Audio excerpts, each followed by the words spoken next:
over on twitch.tv/SamScrobo, and of course youtube.com/SamScrobo. He is,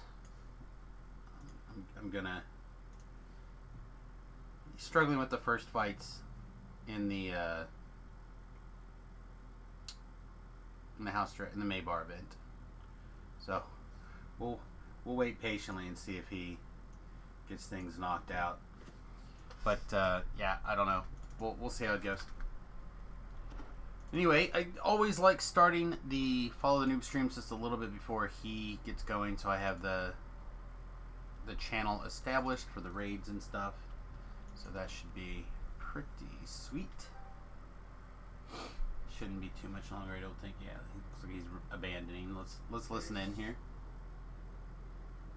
I didn't die. Alright.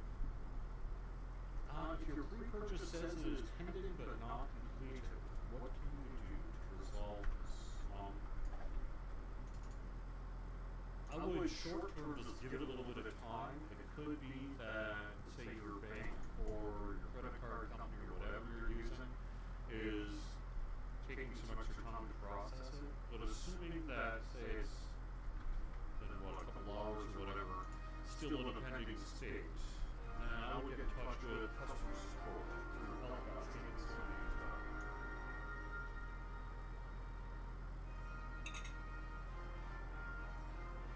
You're right, by the way. RISD. It doesn't actually, having a higher balance doesn't stop the knockdown check. You just get knocked down based on the strength check. But having a higher balance will get you up much more quickly. That's what I was talking about, just slide down. Hit over and over by the minute bars. If I had a much quicker balance, it would hit it.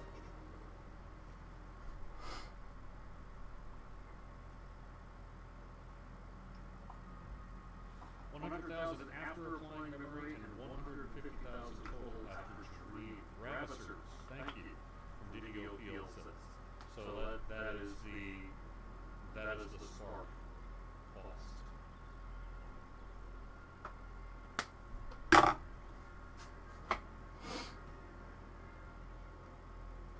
Yes, weekend bonus and Melania status. That sounds good. I didn't say to stop asking when it gets fixed, Austin. So, Jeff is saying, has the last chat been touched yet on Facebook? I've not brought up the last chat. So, that's one of the things that's on my plate this afternoon is to follow up on. The reason for that is we did work late last week, it was a Thursday or Friday, to restore chat for both the Lance and Wayfund. That should have resolved the issues, both chat and friends list, for players impacted by the recent chat on Lance. However, I saw a report or two this morning that there may still be some people who don't have their friends list. So I'll be following up on that this afternoon. However, if you haven't logged into them, it should now be fixed. There is one other piece we're looking at, which is that we're investigating an issue where some people's general chat is going into party chat. And if you're not then in a party, it's just sort of going into the ether. So that's a separate issue that we're working on as well.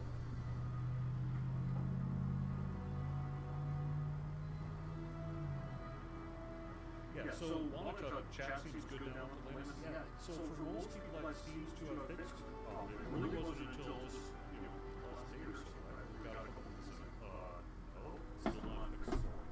So clearly we have to do a little more investigative work. But for the majority of people, you should be in a good place right now.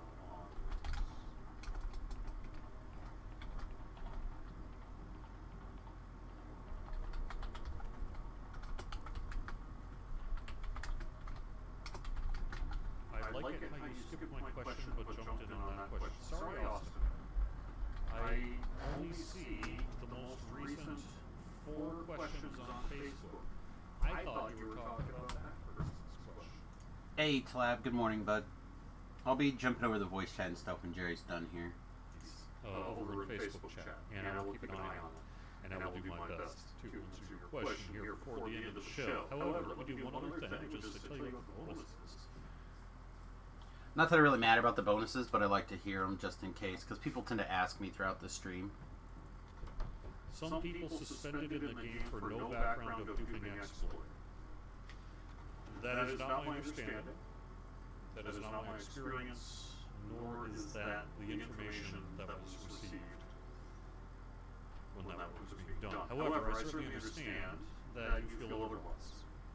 So I'm sorry that you feel that some, quote, people were suspended in the game for no reason.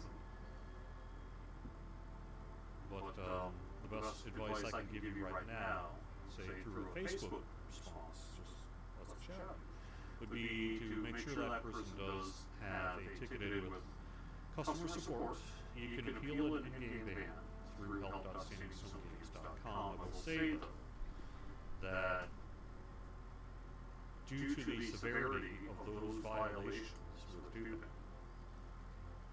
it is highly unlikely that anyone got banned who was not actively and knowingly engaged in that activity. All right. Our bonus for this weekend is going to be double commendations of valor. Double comms of valor, huh? I also do want to point out, That's medium. in terms of sales, that the Wish of Inheritance is currently on sale. That's the thing that'll let you trade an item between alts. Out of time, good afternoon. Bound accounts, you can trade it to an alt, then when that alt equips, it becomes bound character. Periodically, I see calls on the live stream here. When is it coming back? It's back. It's back right now. It's back through Sunday. So if that is of interest to you, then jump on it while you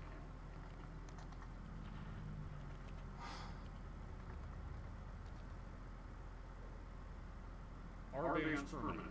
Depends.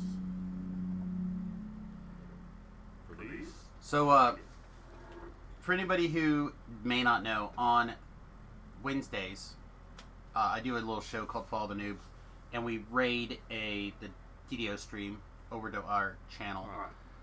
So, I'm kind of waiting for DDO stream to finish. Looks like he's basically ready. Seamus Grubble is going to be up next, and I'll be back to the regular hijinks next week. We'll either be on the Bonnie Show on Feywild, or we're going to be on Night Rebels somewhere doing Night Rebels. So lots of cool stuff to look forward to here. We've got tons happening in DDO.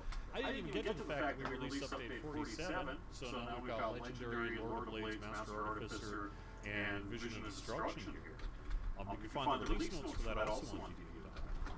And, hey, check out our social media. We've got a lot going on. You can find links to everything that you hopefully need on, say, like twitter.com/DDO Unlimited or facebook.com/DDO Unlimited. Thanks, everyone, for being here, and I will see you next week. Have fun. He has like a good weird sign off here. I love it. All right, get that muted. Hit this raid now button. Make sure everybody knows that we're raiding over. Good morning, everybody. Lana. Lana. Lana. Lana. Lana! Danger zone. All right. Greetings and salutations, everyone. Welcome to Follow the Noob. I'm, of course, Samus. And, yeah, we're playing our staff wizard today. If you'd like to get a rough idea what the build is at the moment. We are 14-4 Wizard Rogue. We're going to end up at 16-4 Wizard Rogue is the plan. I don't know if it's ideal yet. I get a lot of people asking why am I doing certain things with this build, and one, I don't have a plan, so I'm kind of faking it. But two, and most importantly, I really want Staff Lunge. So we're going to see what's going on. Good morning, Druid's Fire, Riz. Good morning. Good morning, everybody else. Thanks very much for hanging out with us today. We really do appreciate it. I'm ready for Sharn Part 2. We're level 18. Ready to get this action started. I think we have some people waiting for us in the live stream chat, so we're going to jump over there and say hello. Wild West, welcome. Hey, Tlavies. Alright, let's get to work. Experiencing on the farm itself. For the record, I've just been doing like Rooper 1s just to kind of like maximize the various experience. I don't know, it seems fine. Like, I'm not looking for a challenge life. If I want to do a challenge life, I'll do a challenge life. But for now, I'm just moving through things. Real life view of the challenge life. Yeah.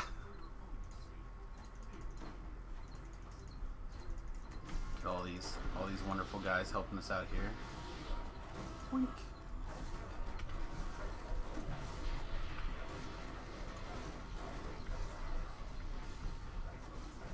Greetings and salutations to you as well, my friend. Hope everyone's having a great week. I know that things have been pretty good, although I was going to post an Instagram post. We went and we paid the bus, or the countertop people for the countertops in the bus yesterday. Handed over a very big stack of cash. We got back home and I'm like, so now do you need to go look at the countertops to make sure that you're justified? She goes, no, it's too late now. But it was pretty funny. The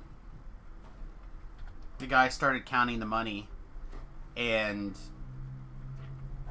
I realized that he was counting stacks of 20s as if they were 10s. So I just waited. I said out loud, I'll just wait for you to finish before I tell you what you've been doing wrong. And then the guy looks at me, tilts his head a little bit, starts counting again. And then he puts the last pile of money down and goes, oh, these were stacks of 200, aren't they? I go, yep. Ah! I thought it was moving. May you run with me? Yes. I mean, it's fine. Just watch your language, I guess. It's fine. Anyone who's on Sirlona that's level appropriate is welcome to tag me and come along for the ride. Again, you gotta be careful with language, especially on Wednesdays, on Follow the Noob days in particular. We try to be really careful. Yeah, it's fine. Even to lab, careful. Even to lab. Let's see. Life is already challenging enough. This life has actually been a lot of fun. Very smooth. In my opinion, it's been pretty good, all things considered. Although I really do need to remember to hit my boost more often. I'm really bad about doing that. Also, we have hold person mass. We don't have hold monster mass, but hold person will definitely make things sick. Look at some of that damage. We'll be shard. I'll be getting shard. Let's see. R1, moving through things. Man, I wish I could move through R1s like that. It just takes a little bit of time. A little bit of practice. You'll get there. No. You have like 10 Reaper points and you're pretty solid. Yeah. It's also becoming comfortable with the difficulty. What to kind of like expect here and there. Knowing when you have to like bow out of a fight because you're unmatched. Oh yeah, there's a lot of times where you like, oh, I'm just gonna die here, and then with this build in particular, I feel like, oh, I've luck sacked into not dying. Yeah. The little purple orb that goes around you. Oh yeah, that helped. Like I was doing the Lord March chain yesterday. And I went around that corner with all the fire reavers, whatever they're called, and they were like throwing the meteor swarms at me, right? Just like throwing like crazy. And one of them was a champ that gave like 6 or 8 stacks that did 20% extra damage to you. And I was like, why am I taking so much damage? I'm just dead. And I like ran away. I spammed all of my various healing effects. I backed around the corner. I think one of them also had some sort of random proc where I took a bunch of negative energy damage, which of course healed me because I'm undead. And whew, man, it was really an awkward fight. But I would have told you I was dead. In fact, I think I said it. I was dead in the stream a couple of times. But that is one of the things about Reapers. You can walk around the corner, and especially lately, walk around the corner and there's going to be, 2 or 3, or I should leave those for for gore, actually. I'll leave. I don't require mana to function, so I'll leave mana for gore. Really, I feel like my build is pretty mana starved. It is starved, but I don't need it to work. You know what I mean? Like I don't have a wolf socket crest. I've certainly had builds where I've needed mana to function. This is not one of those. Oh, there it is. It's in this room. How do you manage with the self-heal debuffs? Just heal slower, really. Yeah. The other thing that helps a lot is that the minimum healing is now 1 in Reaper quests. So if you use a lesser vampirism weapon, which you can craft lesser vampirism if you want, or if you need to. So every time you hit something, you will get 1. It's not like the I don't have it anymore in my backpack. It's not like the other vampirism now, the new one, where it's 1d3 every so many seconds, or every so many attacks. It's much better. Where'd I stick the heal thing? There it is. Also, I'm not afraid to use a hireling. I don't really need a hireling for this build a lot of the time. Sometimes I do, and if I feel like I need one, I certainly pick it up. Man, I gotta say, Abishai are not fun to fight on Acid Sword. Yeah? Imagine that is true. Not at all.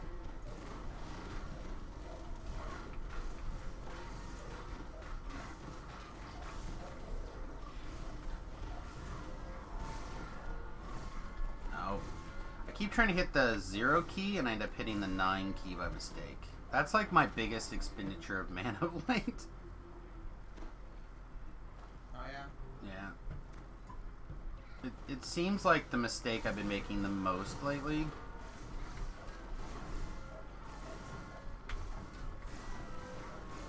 The way my keyboard is laid out, I have a gaming MMO keyboard. Why don't you go Shrine Gore before you get murdered? Don't you have that like crazy weird keyboard? I do. I have a crazy weird keyboard. Like, isn't it like I tried. or something like that? Yep. I have a Merc Stealth. So certain keys are very easy for me to reach out to, and some of them really suck. Twitch conversation has such huge latencies between what I say and your responses, so sorry the responses doesn't make sense 10 minutes later. Some of that's definitely correct, and some of it has to do with me just not seeing the chat until later, especially when I get caught up in what's going on. Also, sometimes I'll go back and I'll reread the chat to see if there's any comments that I missed. I'm very much chat driven, so like sooner or later I'll try to get to every comment.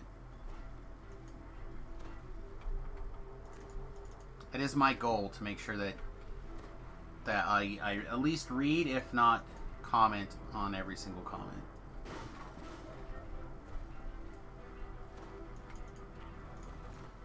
Oh yeah, this is going to take forever. I need to get more in the habit of doing preemptive crowd control. See, this is the... I want to try that keyboard. Or I guess it's not really a keyboard, but it's... Oh, the handy things? Yeah, like I want to try that. I think that looks kind of neat. I have seen people use those kind of things really effectively, but I've also seen the guy whose keyboard is really, I think it's like 5 or 6 buttons. It must be 4 buttons now that I think about it. And everything's done by typing in binary codes for everything. Huh. Yeah, he taught his kids to do everything in binary, and then he's the inventor of the mouse, and yeah, they went really crazy. So I'm not an acrobat warlock. I am a wizard.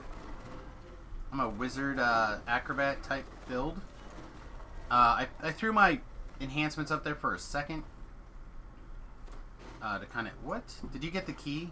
He must have got the key. I didn't see the key. Well, it didn't say that we talked to him, though, so we must not have got the key. But, anyway, what was I... Yeah, he was still scared. He was still scared. I did. I talked to him twice, but he was still scared. I clicked on him.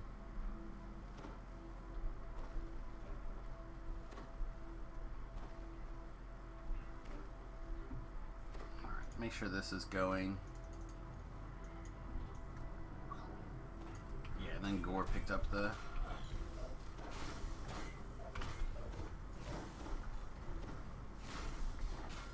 These guys are some of my most dreaded opponents. Really don't like those glass cannons. That hurt. Yeah, the tendrils are coming from Gore on NIMV. NIM 5.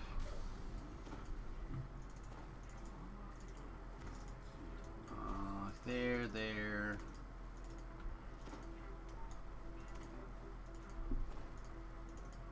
Wait, what am I doing wrong? Maybe it's this way, actually.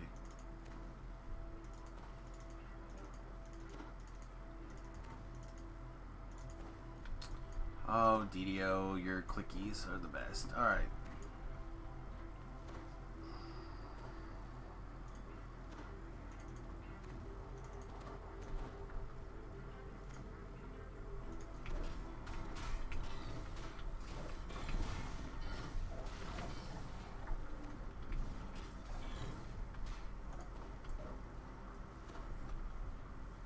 I really enjoy this build actually quite a bit. More than I thought I was going to even.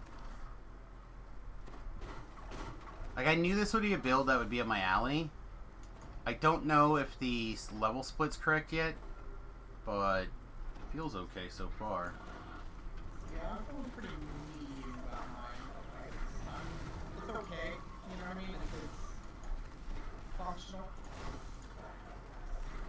But I'm not like, oh, this is gonna be my final life, you know. Oh, this could be my final life.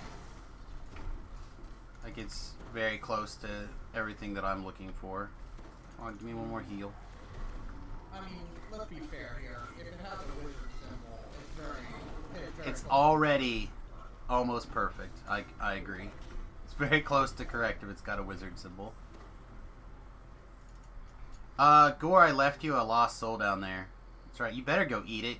Better eat it. Alright. Some sweet voices. I know what you're about, Sam. Eating those lost souls. Eating them lost souls. Playing them wizards. Oh, and that too. Sam is here to play wizards and drink chocolate milk. He's all out of chocolate milk. Ah, it's tea, my guy. Tea. All about that tea. So, earth-shattering news for me today from Jerry. I don't know if you heard it. But nobody can just gift me a code. Yeah, I saw that. Well, no! So we're gonna have to fundraise the hard way. Gotta stroke the egos. That's right. Gotta put people on our in our Patreon. No, that's our YouTube channel. Although that is a great way to support the stream for free. Send people to the Patreon channel right away. Help Samus get the shifters. Meow.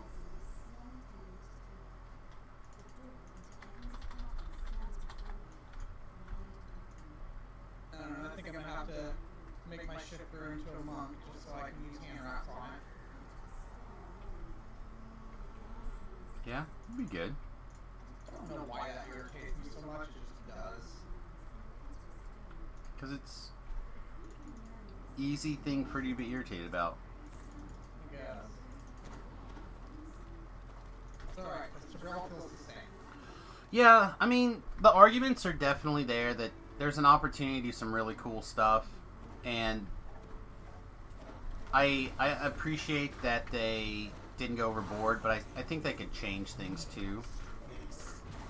But, you know, in my mind, it's not the end of the world. One of the big things I want them to change in this game is I want to be able to get my racial past lives using my comics. Like, you can double dip the iconic past life and the class past life, but you can't do it with racial. And that kind of irritates me just because I have no class lives left that really meld with the iconic, you know? I don't know. I've not double dipped any of my lives, so although I probably will try to do that with.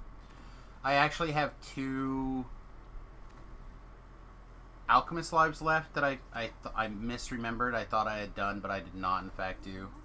So I'll need to do those at some point. I'm gonna double dip Deep Gnome and Alchemist next life because I need an Alchemist life and I want to be 30 when Feywild comes out. So Yeah, I'm not that worried about it. If I'm level, what'd they say, 5? So as long as I'm in that range, I'll be able to do them and have fun. well, I want to get be 30 when Feywild comes out. So I want to collect some of the augments to sell on Shard. Sure. So I mean, honestly, if you just want to make money on the shard exchange right now, you should just be farming the keys. no, I don't think they sell very well, do they? They sell like hotcakes. That is like 3/4 of what the reason I believe that Voodoo does it for. Is that the keys just sell so good. 10 night row keys for 35, 30, Oh, I did it! I did it! I solved the puzzles! 25. Yeah, it looks like they're selling like 20-ish for 10 keys. Yeah. So that's like a run and a half. Is it a run and a half? I got like, It is for me, I get like 7. I get like 7 a run. I got like 3 keys and like 2 runs. What difficulty are you running it at? 5 up. Yeah. I don't know, I've been running 5 above. I pretty much always get 7 keys. Huh. I mean, it's... Let's see. Oh, here's 3. But before I did a run, and then I did a whole bunch of the quests while I waited for Jerry. Rude says he gets 2 to 4, 5 above. Are you with groups or are you by yourselves? I know Talab's got 1 person with him, generally. With Rhett, but Rhett, when I was running it, Rhett wasn't getting any keys if he wasn't like in the vicinity of me. Yeah, see, I usually get... He said I feel like I usually get around 7.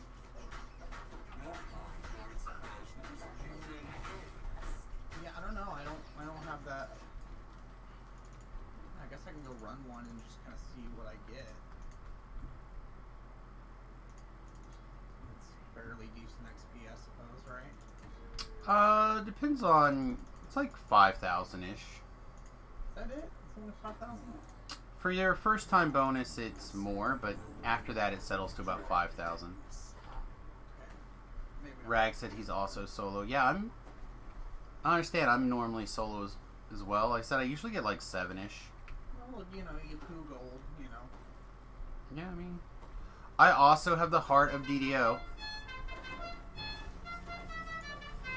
Hey, Tormented Gothic Princess. Welcome to the USS Fat Halfling. Thank you very much for the support. I appreciate it. Hope you're having a good time, good week, good etc.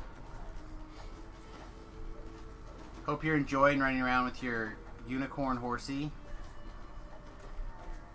So, I'm going to give Thoughtgar a hard time here for a second. He can't hear me via the in-game chat because I haven't drove him down into the voice chat yet, which I should probably do.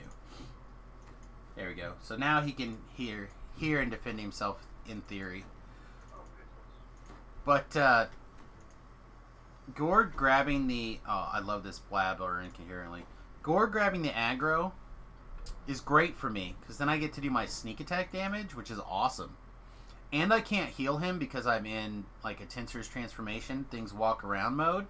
So then he dies, and I don't have to worry about it anymore. I love it. I love it when other people grab the aggro off of my rogue. But my question is, do you offer him complimentary Cheetos while he's in your No, because they don't usually get to stay dead for very long. Well, Not using the new UI skin, sad face. Yeah, I just I'm really lazy when it comes to using the UI skins. I used one for a while, like a long time ago. Didn't like it and just switched back. Yeah, I'm not crazy about the UI skin I have right now, because some of the I have like a gray UI skin, and some of the buttons are like too gray, to where like you can't really see it very well, you know?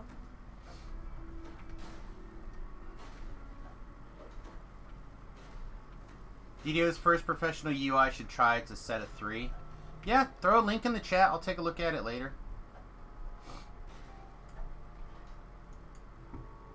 I mean, I'm not opposed to trying the UI skin. I'm gonna go the long way, get all stabbed and stuff. Yeah, I was hoping to Yeah, thanks.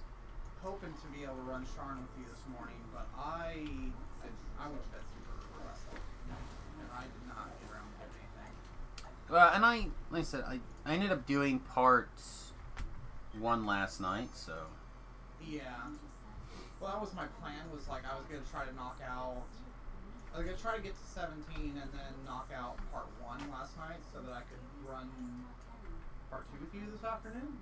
Yeah. But I did not get that. It's all good. And then I've got to work tonight, so I will not be around tonight either. Happens. I really don't want to go to work tonight. But I get a bonus if I have perfect attendance this week.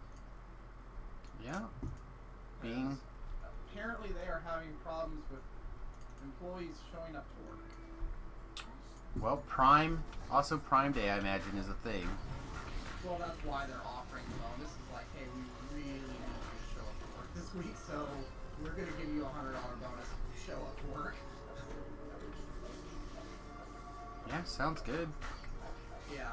Sounds like a step in the right direction to me. Except it's only going to be like $40 after taxes. Still. We've got, For the low price of going to job every day on time, like, that sounds rough. I know. First world problems, right? Yeah. Yeah, we got a $500 bonus for like the COVID stuff. But after taxes, it was like $300. Like they tax us more. There's more money in taxes than what we got. Happens.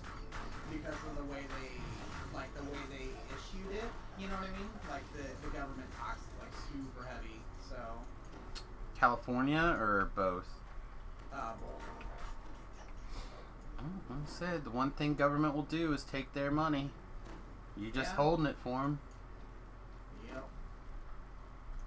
Yeah, can't tell what difficulty it is. Yeah, just Reaper 1.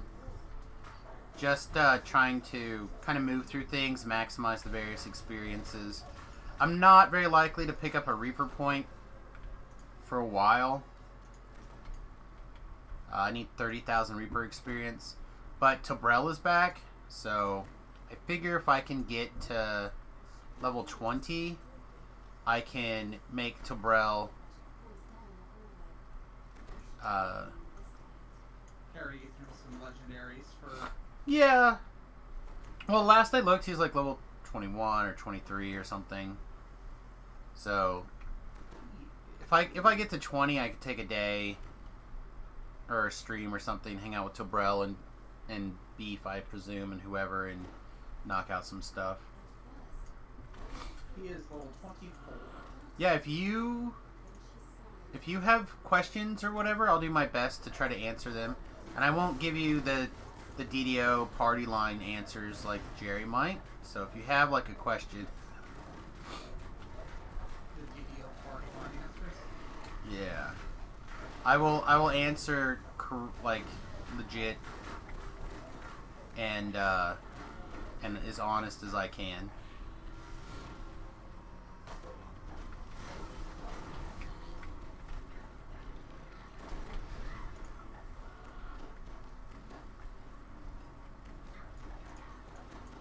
Level 2 mechanic rogue with a challenge token. Is there a challenge you can try? So the challenge tokens, if you don't have the House C challenge pack, are a way that you can basically do the challenges. The challenges scale based off of your levels. People in your party, number of people in your party. Correct, but you can, unlike regular questing, you can set the difficulty you want. So there's a bunch of challenges in House Cannith. There's a couple of challenges in Evening Star. And then they have basically a similar mechanic for some of the other activities. Like right now, Maybar is essentially a series of challenges. But also like the Cove, Crystal Cove when it comes... I even said it correct. Haha! Suck it, brain. The anniversary event is a challenge as well. So they do a lot of that so they can really like fine tune when the levels for everybody. So basically, man, our damage is really low against this guy. Thadgar, come irritate this guy so I can stab him in his kidneys. Do be aware that they scale the number of people in your party, and that includes hirelings. Yeah, but like half or something. No, I think it's full. I'm pretty sure they said hirelings are half. No, Anyway, it doesn't matter. You will notice that it is harder with a hireling than it is by yourself. Generally. Yeah. The main thing to keep in mind is that a lot of the challenges are kind of difficult to learn, and then some of them are difficult to do it on your own. Yeah. Like the kobold one is fairly difficult to do on your own just because you can't guard them and run torches at the same time. Do you need this ring, Thadgar? Sorry, no. Let's see. You're not in Anniversary Land. DDO does a couple of very consistent festivals. They usually, a bunch of them tend to start now and then basically carry on with a small break until the end of the year and a little bit beyond. So, like right now we're in the Maybar event, which is like a Halloween event. You'll notice a lot of like Halloween themed things, whatnot. And then we'll usually take a short break for about 3 weeks, usually something in that ballpark, and then you'll start noticing different coins dropping in chests, and that'll basically start off the festival season, and then there's usually the ice games that kind of rolls into it at some point as well. Yep. Then the anniversary comes at like what, in spring-ish or something like that? Yeah, the anniversary will be usually February like 10th or something. Yeah.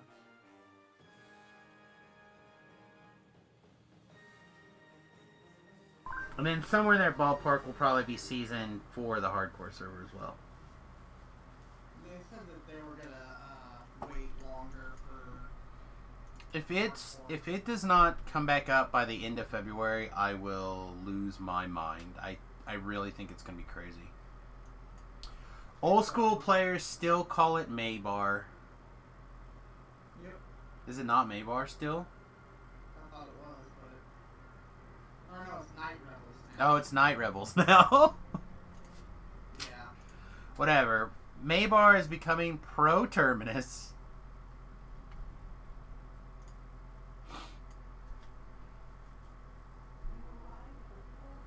I'm gonna summon this to help protect Gore. Leveling spirit here. Yeah, no rush.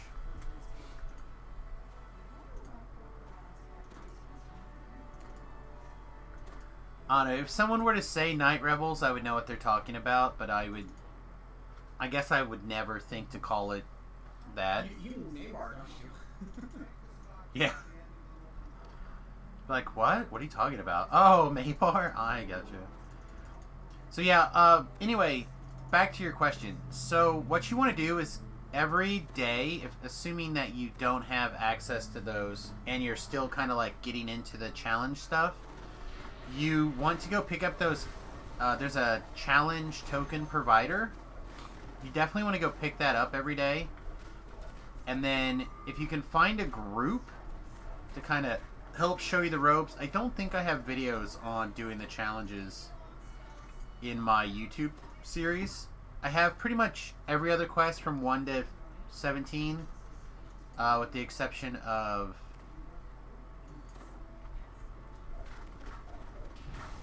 Temple of Elemental Evil, which is one of the quests that I'm still trying to figure out.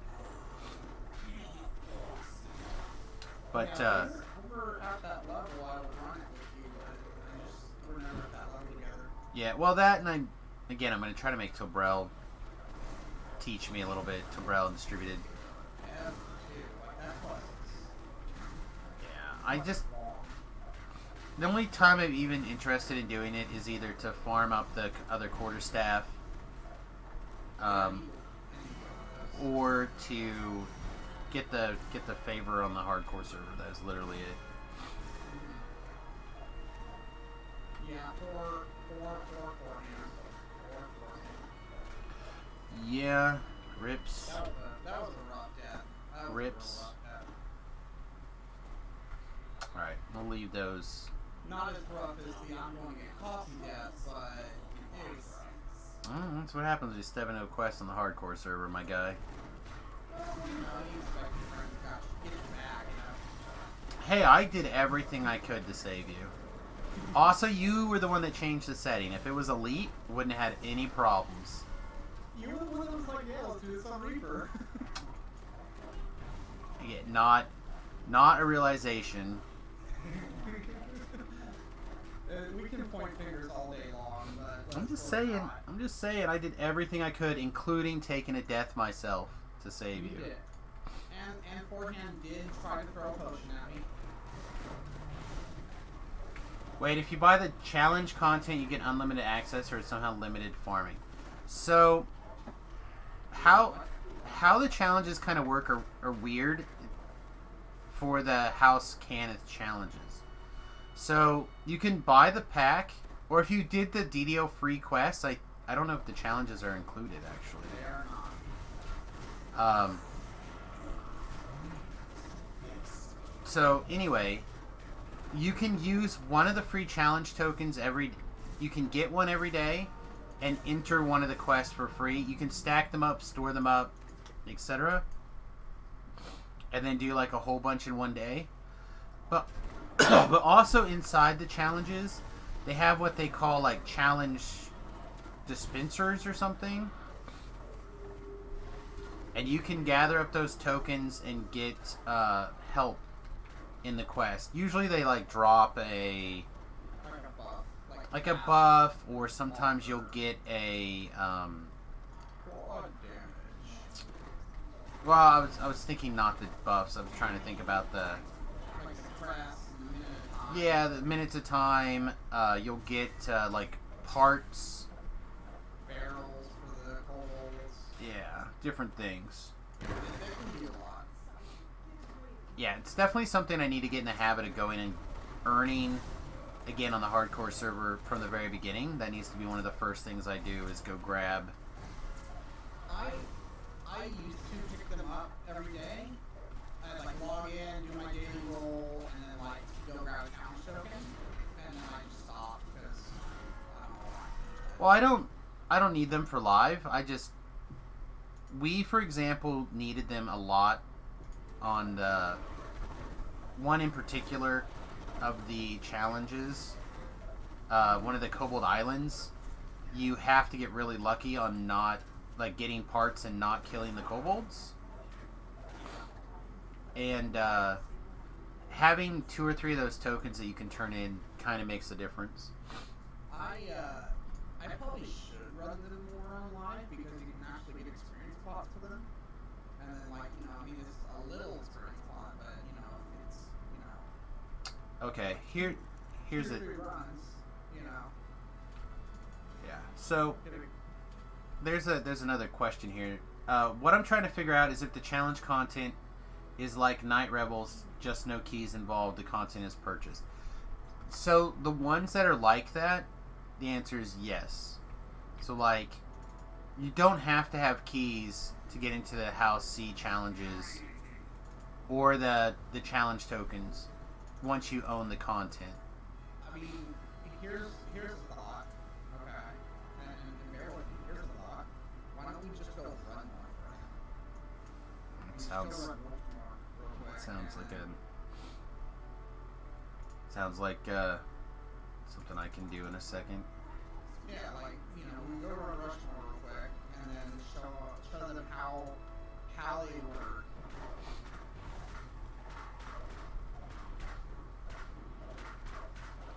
So yeah, Maybar or Night Rebels is a little bit different because it lets you can do it as many times as you want, but you have to earn the keys to get into the next part.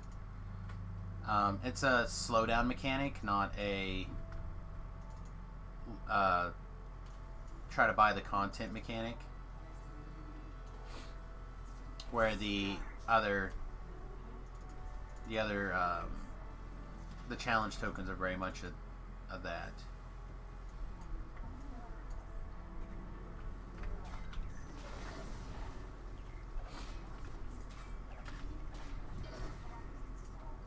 Harleen, come save Thakar, please. Whatever, that one's yours now.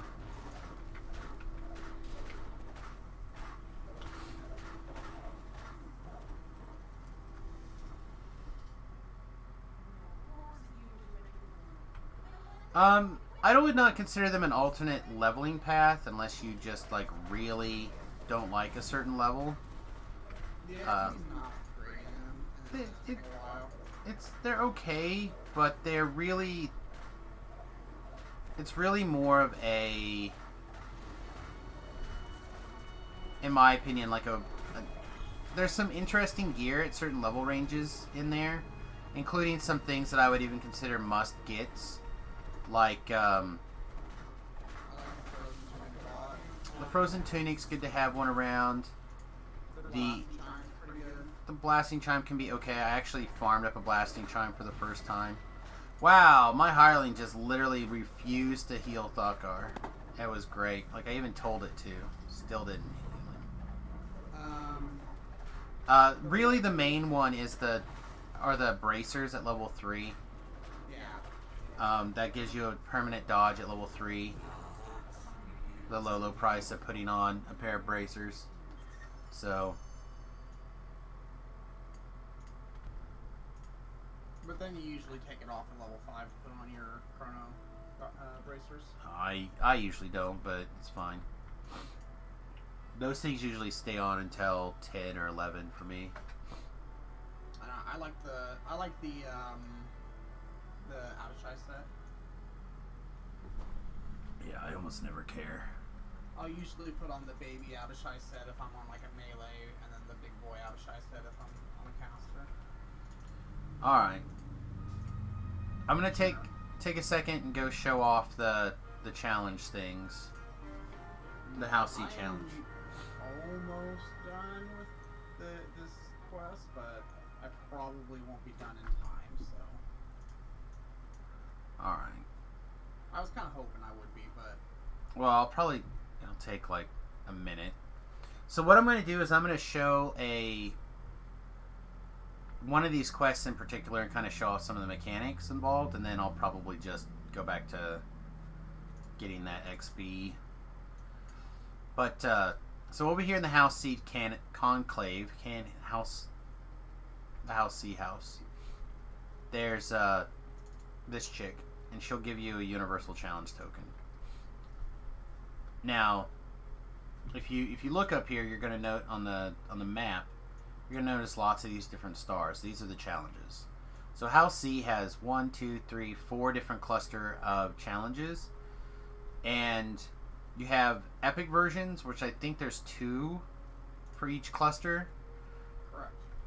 And then you'll usually have 3 of the not. So the one that I usually run is this one right here, like just for doing things, is this house and moving targets. I find it to be. I really like the Rushmore one. Yeah, any of the Rushmore ones are good. Behind the door, picture portals, moving targets. This is the one that I tend to do. So the rewards are based off of your level and up to 5 levels above your level. So, for example, I'm not going to be able to get full rewards out of it because I can't do this particular quest 5 levels above me, because I'm level 18. The maximum level for this is level 20. And I can't do the epic version because I'm not level 21 to be able to get in. So most people consider there's like a perfect level range for the quest to do each of the challenges. Most of them are generally considered level 15, I think, so you can do them at level 20 and be the maximum power level to get the maximum rewards. But I think there's some of them are a little bit lower as well. I know there's some that get locked out early that I need to remember to start checking for the hardcore server. I think it's like 5, 10, and 15 is what people generally run them on. Like, the baby one is, they run it at 5, but they run well, their character is 5, but they run it at 10. Yeah. You know what I mean? And then 10 and then 15 for the 20, you know. I think that's how people generally do it. Alright, so you'll notice there's a series of stars and a score here. So each of the challenges are a little bit different in the sense that they have separate objectives, right? So this one is Dr. Rushmore,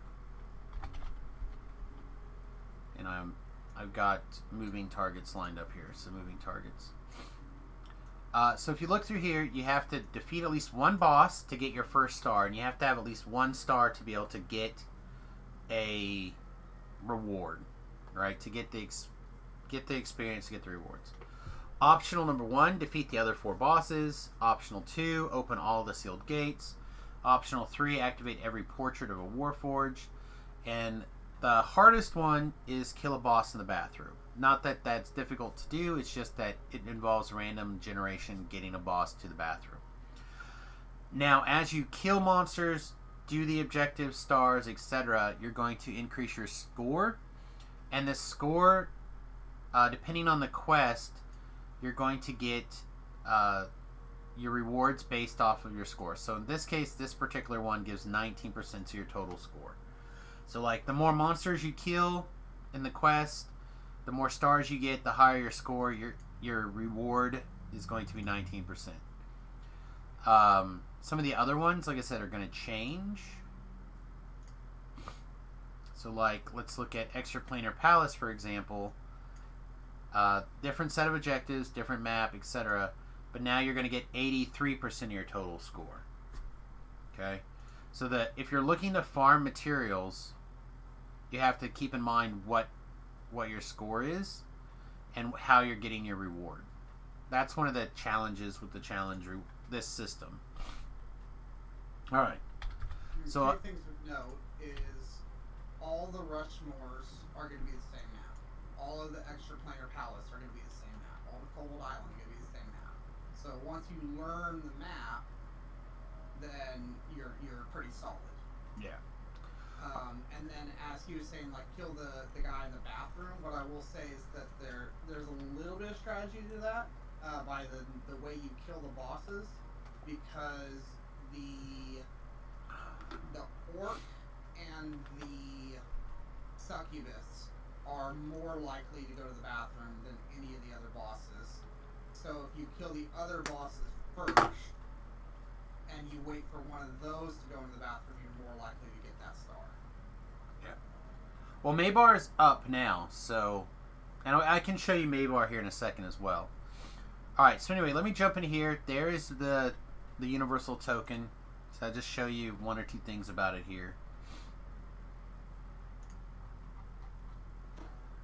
So this right here is one of the challenge dispensaries. So you use it, it pops it out. In this case, these are going to poop out like speed boost or whatever. And then you can do the thing. There's like a path. You pick, a couple of different paths. You kind of go through it. You kill bosses, etc. This one in particular is the one that I always find to be like the easy one to do. And you'll notice here that the experience for this is currently 1,800 times 50% for first time playthrough, 2,700.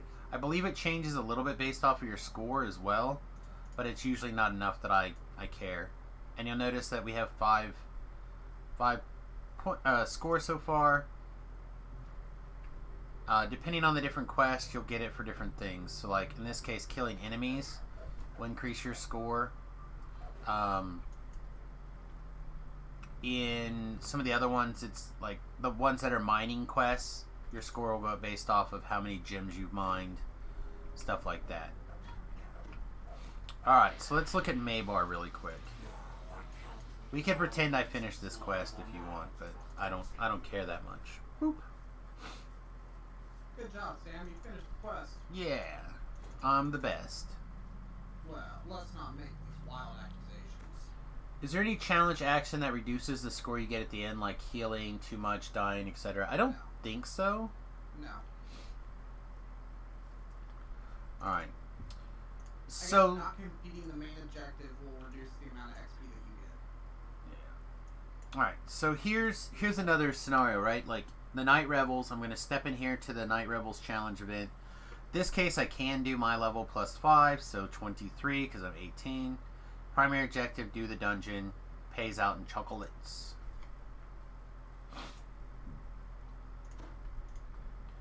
Alright, so I'm going to show you the path through this that I run.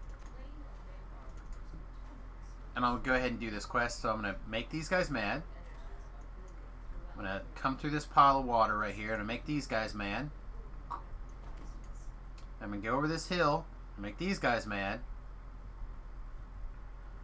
And I'm going to come back to that pile of water, basically. Try to get these guys up on this hill mad and bring them down over here. Congratulations, I have Red Skulled the quest.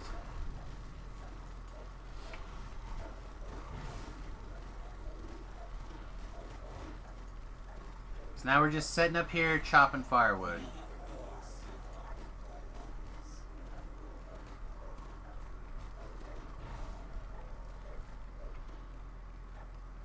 There's our first key.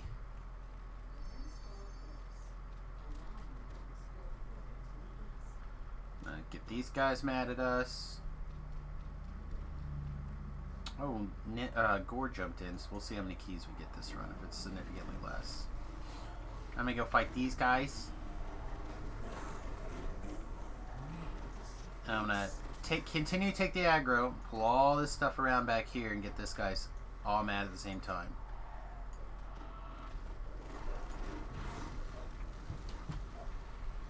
Again, we're just chopping firewoods.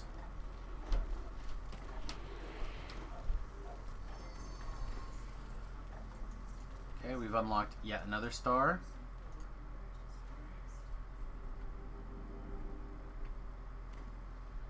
Pick up this group.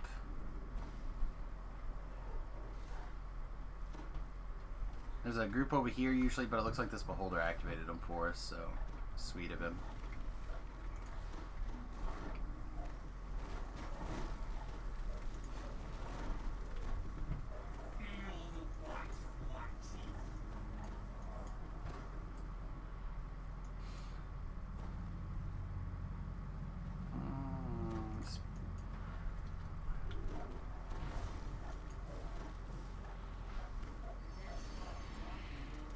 Alright, so we touch that. We come back down. We're going to work our way around this outside edge. Again, we're going to do a lot of the same thing. We're going to do a lot of getting aggro and leaving.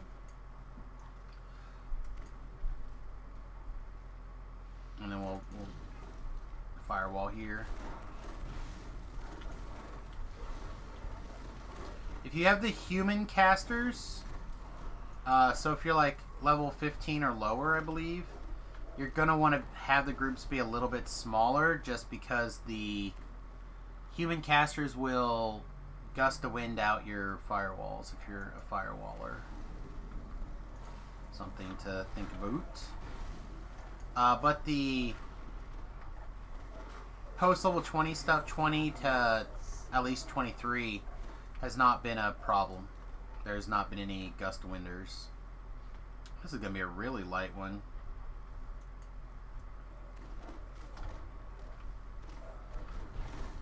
Got lots of chocolate, but not a lot of keys. Alright, so then I usually go up this direction, pick up this group, pick up the next group, and then pull back towards the water around this direction.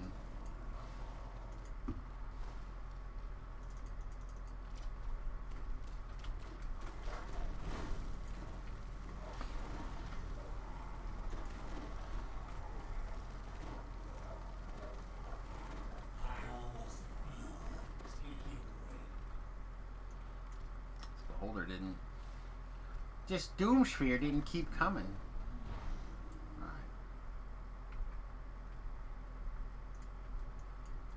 Gonna get these guys mad. I'm gonna go up around this hill.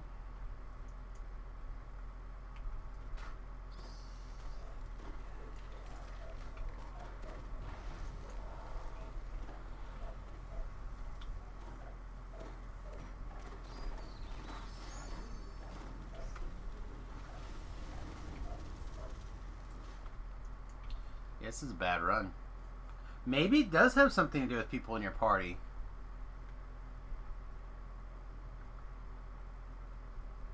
I'm telling you, I usually get quite a few. It's going good, if Hintley. How are you doing, my guy?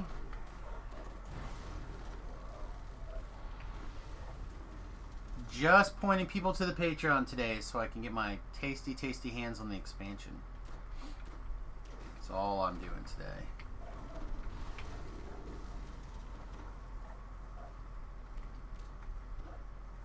Most you've gotten is 5 keys in one run. Yeah, like I said, I've been getting like an average of 7 by myself.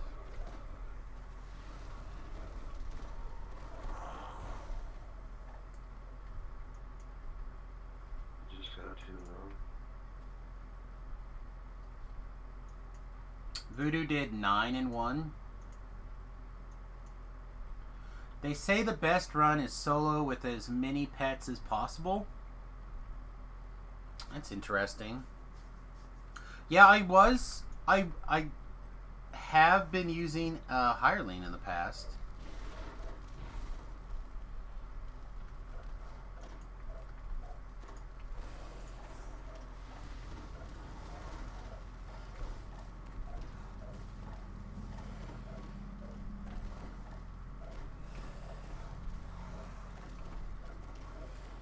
So I got 2. Yeah, I've got 2. Yeah, I got 2. So 4. Yeah, not the best run. So there you go. That's the loop that I take. And so I usually feel like it does a pretty good thing. Fill your party with hires. I can do another try. So we just stay on. Yeah, I'm gonna even fire you even. I got the XP from the first times. Appreciate it. Yep, it's all good. I'll be back in a second. Let's try this one more time. I said I don't know why, but like for me personally, I've been having pretty good luck with it. I think in general. Yeah, I wish that's one of the things that they would change is that they empty your chest in this should not ransack.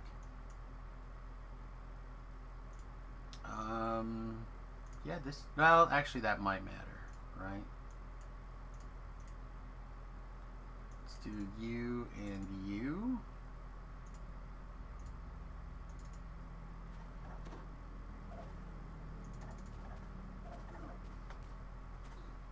Let's see.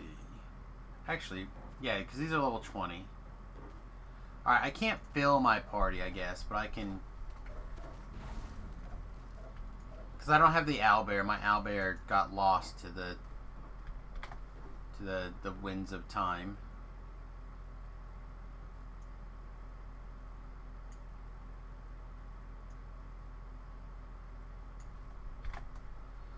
Alright.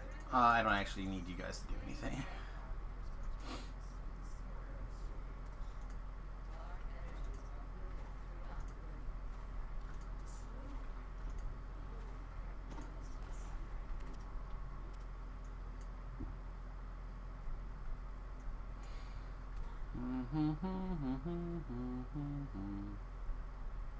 Like I'm missing buffs here.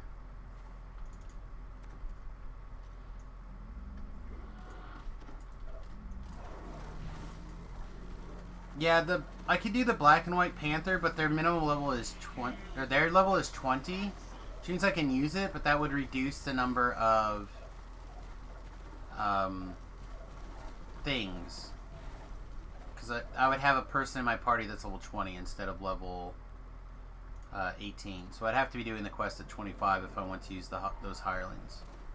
Which I could. It would not be a big deal.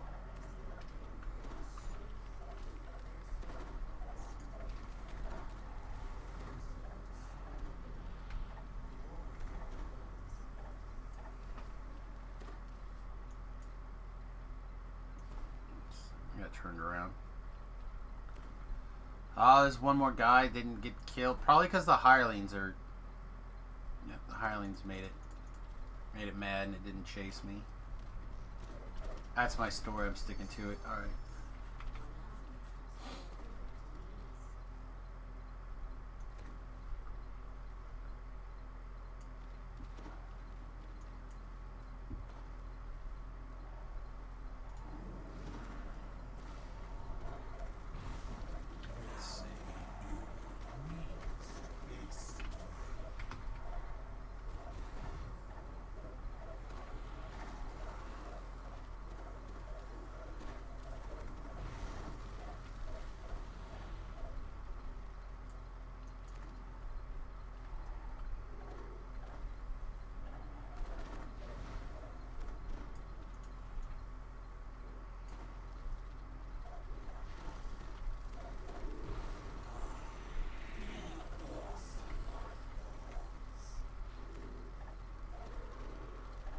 There's our first key this run.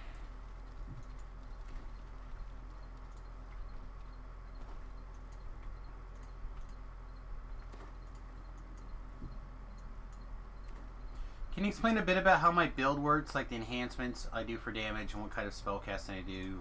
Yeah. So, first of all, the build is deep into the Eldritch Knight tree. So the important part of that, in my opinion, really is this spell sword ability at level 3.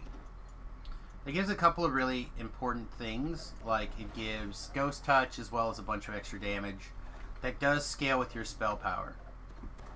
So one of the things to keep in mind is that spell power does matter for this melee build variation. Okay, so that's number one. Number two, you want to keep in mind that you are going to be a melee, and having armor is good. You think I'm gonna have to deal with this thing.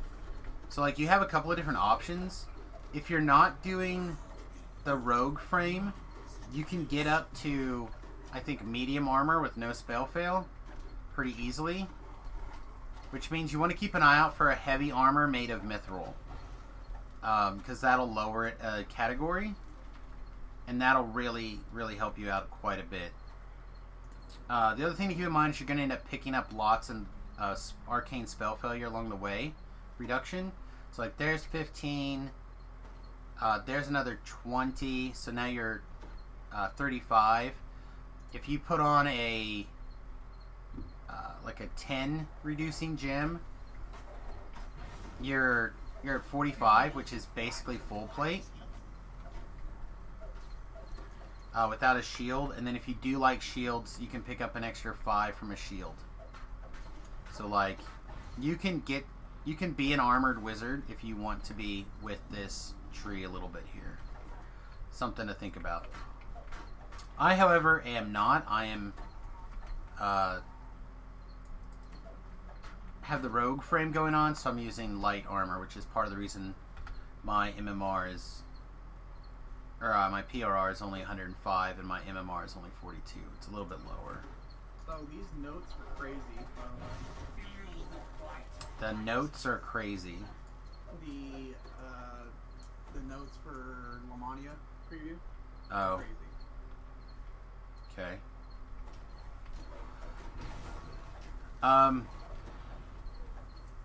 So let's see. Are there any other enhancements in here that are really important? Getting the stick fighting is pretty important. I like the attacks. I'm a big fan of having attack buttons to smash if you're a melee. I find it to be fun. So I like having attacks. And since we have so much strike through, because we have strike through here in our great weapon amplitude, we have strike through up here because of our improved second strikes, and we've taken the feats to give us some strike through. The more special attacks that you have, the more likely it's going to do more damage, right? Because it's going to hit a second thing or a third thing. So it's very strong in that regard.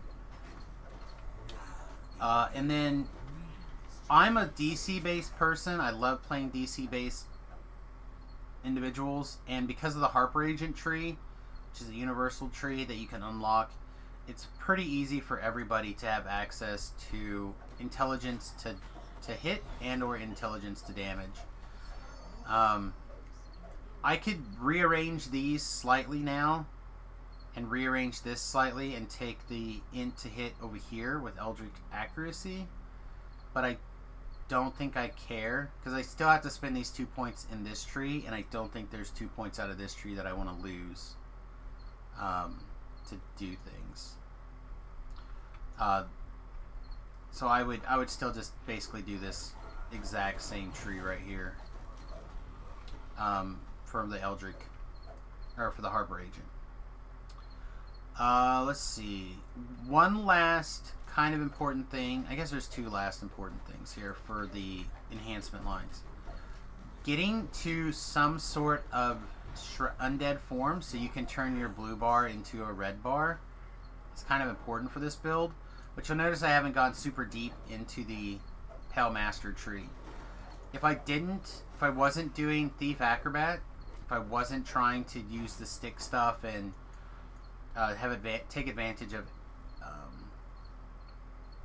all the powers that a couple levels of Rogue give you, say I was being pure, you could go deeper into this Pale Master tree and really get some success out of it. So for example, right now Talab is actually doing the build without the Rogue levels in it, and he's got plans, I believe, to take the Capstone out of the Pale Master tree, even though he's got 36 or some points in the Eldritch Knight tree.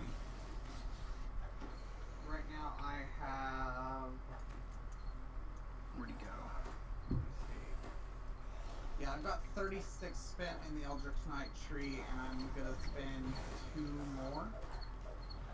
Because I'm gonna get the Subtle Force 2, which is the second to last here, in 4.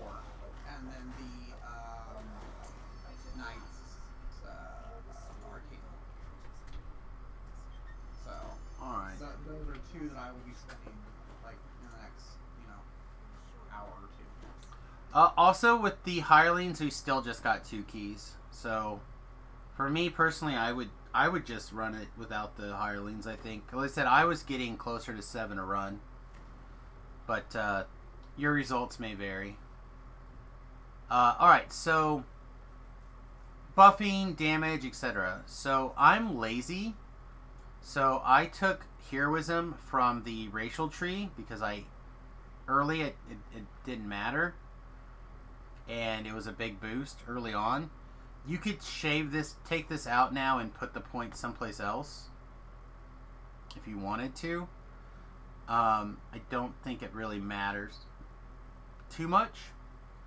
I really like this action surge intelligence. Whenever surge intelligence, whenever you use an action boost of some sort, you get extra intelligence. I could take that out and shave it because we're into hit, into damage, or into DCs. So by hitting the action boost, we get a pretty good boost overall. Oh, and the last thing, I said there was two things. The last important thing is taking the item defense out of the Eldritch Knight tree. This seems to be insanely good. If you're a quarterstaff user in particular, you realize that your wooden thing smashes into stuff a lot and wants to break. This really, really reduces that breaking. So I recommend taking it.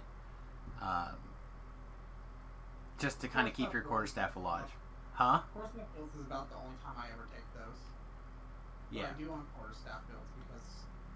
I tend to take it they're fragile. if I need, like, I'm trying to boost up to another tier and I need, like, a 1 point thing. That's fair. I like it as, like, a 1 point cost. But, to be really fair, though, because I'm this particular build and I'm only doing Reaper 1s, I'm not, like, Wand and Scroll Mastering. So I could see somebody making an argument to Wand and Scroll Master instead. Also, I'm really liking the action spell power boost tied with this synergetic magic. Why do they break so much faster than other weapons? It's because they're made of wood and their hardness is less. So every time you attack something or something attacks you, your weapons can take damage, and hardness is like their DR. So because it's made out of wood, it's basically got 15 DR, as opposed to like this Brovine quarterstaff, which is made out of steel, which is 18. I don't know if I have a regular... Do I have like just like a random regular weapon?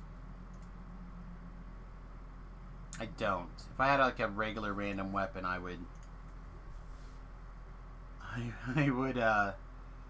look at another regular old weapon here. Oh wait, here's one. So this is a steel axe, but it's got 26.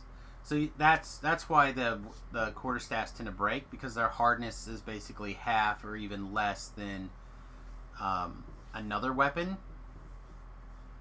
So they essentially take damage twice as fast, basically. So in addition to answering Infinitely's question, basically, oh, I guess you can't see over here. Let me turn my... Whoop. This is like the 6 buff spells that I cast. So, Heroism, or Greater Heroism, whatever you like. The Mage Armor, Improved Shield, Jump, Blur, and Protection from Evil. Oh, there's a Sword of Shadow. Thank you, Tlab. Sword of Shadow is 26. And then, I also cast Displacement, Haste, and Know the Angles. Know the Angles is really important because that boosts your damage a lot. So those are like my buff spells. I do try to keep Death Auras going at least 50% of the time. Doesn't always work, but I try. And then for active spells that I cast, I'm an old school wizard, which means I'll group a bunch of guys, cast some sort of AoE effect, and fight inside my AoE effect. So I still like Firewall for some reason, especially in these undead quests. It works really well. But it could just as easily be Ice Storm. It could just as easily be Cloud Kill. It could just as easily be Acid Rain, etc. And that really boils down to your spell power preferences. So right now, the gear that I have in place, I just crafted at level 15 a combustion corrosion item. Like I said, it could have been frost and something else, just as easy. but you want it to be one of your 4 elemental options with the spell sword. And then I have the belt, the Burn Scar Sash, to increase that up some more. And then I'm also carrying around the silver threaded belt to try to switch into when I cast my aura. Alright. So the other part of this, and I don't know if I like it or not, but it feels pretty good, is I'm using the Dreadkeeper set. It's bonuses to negative energy and force, as well as extra intelligence, extra PRR, and extra spell DCs. The reason I like it, obviously negative spell power for healing is good. The extra intelligence is both DCs, hit, and damage, which is pretty good. But the force damage is also what runs off of your Eldritch Tempest. Runs off of your force damage. So you might notice I don't have a lot of force damage worked into my build otherwise. And my force is actually 129, or 289. So it's definitely like, it's not the lowest, but it's very close. It's like the second lowest tier of my spell power. So raising that as much as possible is what is part of what's helping get some of those big crit numbers, or those big numbers killing guys in the mass. I feel like the Necromancer set is probably not the right choice, but I feel like you want to wear some pieces of it, you know? Like the bracers, probably. So that was the other option. You could keep running the part of the family set. Yeah. Because that takes an armor and a glove, where this set takes an armor and a glove and a bracer, so instead of a necklace. So I'm still wearing the necklace for the deadly and true seeing armor piercing, like it's good. But the gray leathers with the healing amp, the false life, and whatnot seems to be better from in my mind. And really, I'm losing 10% double strike for a much greater sustainability and healing amplification. And then the Necromancer's bracers obviously are really good for sheltering, parrying, etc. So you like those. And then the Skin Kite gloves, protection 7, vitality, spell resistance, and more physical sheltering. Which is part of the reason I have my PRR to like 120 or something in Reaper Quest, 125. Where the other armors was not close. So if you're looking to be more defensive, which the thing that I've been saying to people is, if I live, I'll kill the monster, right? If it takes me an extra 2 attacks to kill the monster, that's a trade-off I would rather have, instead of maybe I kill the monster before I die. So I would rather do just a little bit less damage from that 10% double strike being, or whatever it is, I think 10% double strike, 5% fortification bypass, and 5% extra damage to helpless. I'll lose that and gain, in my opinion, significantly in the defensive camp. Again, I don't know if it's right, but I wore the other one at level 15 until level 17, and now when I switched to level 17, this does feel better. So now, back to the question here. Spellcasting do I do? Buffing, damage, insta-kills, etc. So we talked about buffing. Damage, we talked about damage with the firewall, and again how it ties in with, you want to make sure that you have a strong elemental power to tie in, not only are you casting your spells, but also what goes with your weapon. But you also want to consider how you want to finish the fight. So in this situation, what I'm trying to do, and I don't know how well it's going to work, is I'm going to try No Mercy and Staff Lunge. So to make things helpless, I'm going to be taking advantage of Hold Monster, Hold Person Mass, etc. So I'm going to be an enchantment focus. So not in Reaper Quest. Right now, my save is DC 48. When I step into a Reaper Quest, it's going to go up 1, possibly 1, 2, 3 more, give or take. And honestly, I could take out some of this like trip DC stuff and put it over here and get an extra +1 to my spell DCs. I just haven't, and damage. I just haven't taken the time to do it yet. I could definitely pull out like these strengths for sure, and free up 2 points over here.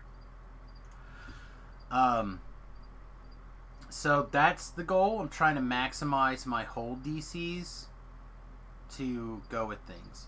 That being said, you could easily go with like negative energy, circle of death, finger of death, etc. The problem is when you're in Knight's transformation, your range is reduced, and then you also have to pick between enchantment and illusion DCs, or evocation and I can't remember. Do you remember what the other one is for the other one to lab? It's enchantment or evocation. There's one too.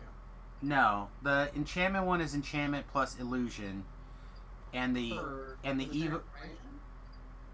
yeah, for the Knight controller. Each of them boosts 2 things, 2 schools. So the controller gives enchantment and illusion, and the conjuration and evocation. So necromancy is not one of any of them. Conjuration would be like if you want to do web. Otherwise, it's kind of, there's not a lot to it. I do have web on my bar. I do use web, but it doesn't make enemies helpless, which is what I'm thinking about trying for the No Mercy. So yeah, I've been doing that, which also means I've dusted off the Glossamer Wave for the enchantment focus boost. So it's part of the reason, like, we're keeping ourselves in the low 50s, mid 50s on our spell DCs to hold people.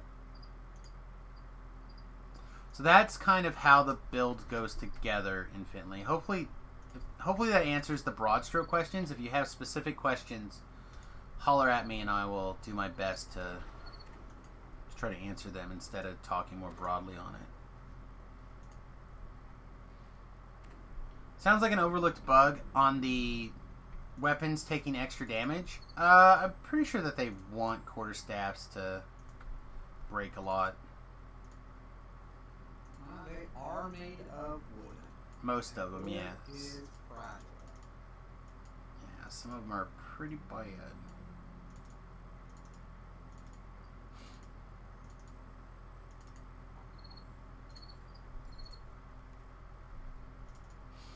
Oh man, let's see, almost 2, coming up to the bottom of the hour. Yeah, see, I'm about to put on the bracers for the necromancer set. I think I'm going the other way than you. Well, you should strongly consider trying the set, but doing the heavier version of the set if you have it. Oh, the medium armor, yeah. Yeah, and try it, because I don't think there's a medium armor for, maybe there is for the All in the Family. There is. It's the Enforcer coat. Yeah. And that's what I'm wearing. I'm wearing the medium armor part of the family set, but I was thinking of just putting on the bracers from the necromancer. Yeah, it's fine. Like, I consider that as well, but the negative healing amp and putting the set together and getting the big boost out of the Tempest seems strong. That's probably fair. Alright, Gore, I'm going to take another crack at this last quest. If you're still around and want to come along, send me a tell. I'll summon this guy since I already put it on timer.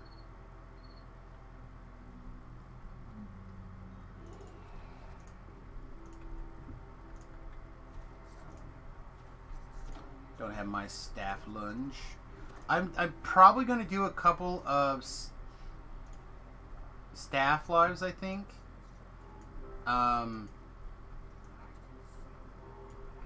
Haven't really, like, obviously we're going to let people vote, but huh? I'm voting for my mutt again. Oh, I think I'm gonna save that for later. I think I'm gonna pick one of those as one of the iconic lives. And just like make that happen. Maybe even 2 of the iconic lives. I haven't decided yet.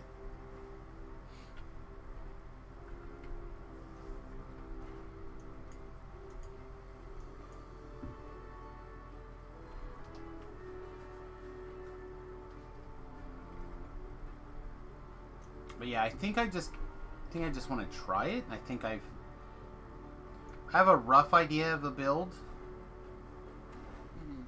and think if I can skip some of the awkward parts by doing it as an iconic, it'll be okay. But it'll take me longer to get up to speed. I don't know. We'll see. Plus, again, I'm hoping with Tobrel and Distributed being around that I can basically pike to 30 a reasonable amount of the time.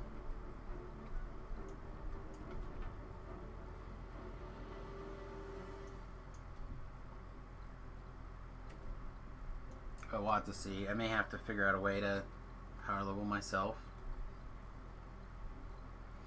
Or I'll hate it. I have I don't know that I have the medium armor for the Necromancer set. It shouldn't be hard to farm. I'm not sure which quest it comes out of. Yeah, I'd have to look. I think it's one of the... It's not the first one, because the first one has the light armor, the regular set piece. So I think it's the second one. It's the same one that the bracers come out of.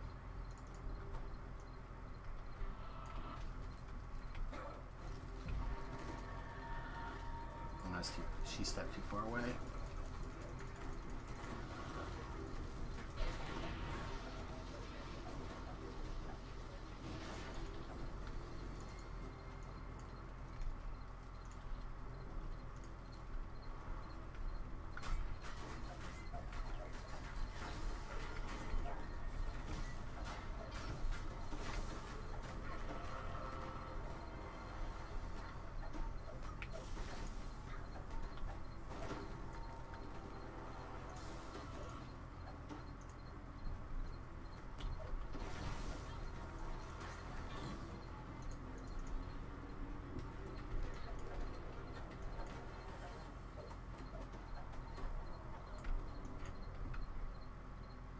Yeah, like I've got the other pieces. I've got the light armor and I've got the robes, right?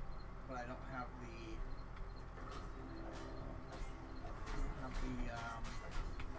what's it, the medium armor. So I'm about 70% sure it comes out of the second quest in there, and I think you can go straight to it. I don't think you have to do them in order. Yeah. And that one is not difficult. I'm just wondering if it's worth the change. I don't know. Like I said, I have been enjoying it. Like, to me, it seems like it's been strong. But again, for me, my double strike wasn't as high. If I was doing like dagger build, it'd be a different story. I'd be more into the double strike, trying to maximize that double strike value. But like 10% double strike doesn't blow my skirt up that much compared to like staying alive, I guess. Right.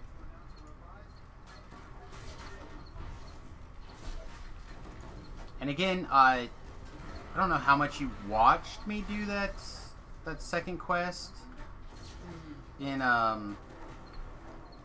last night. Yeah. But like I was taking 120% extra damage from those groups of guys, and I thought I was dead. But it turned out that I was fine. Right. Because of the extra defenses from this. I mean, not fine, but very badly burned, but alive. Right.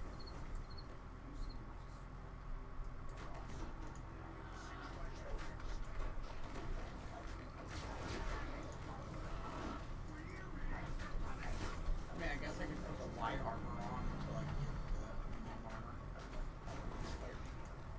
Yeah. It's a very intense moment. Hey, Wood. The chance to try something nobody's ever tried before. How many months is that? I gotta look on the other page. Tier 2 for 19 months. Wow, thank you very much, Wood. I appreciate that.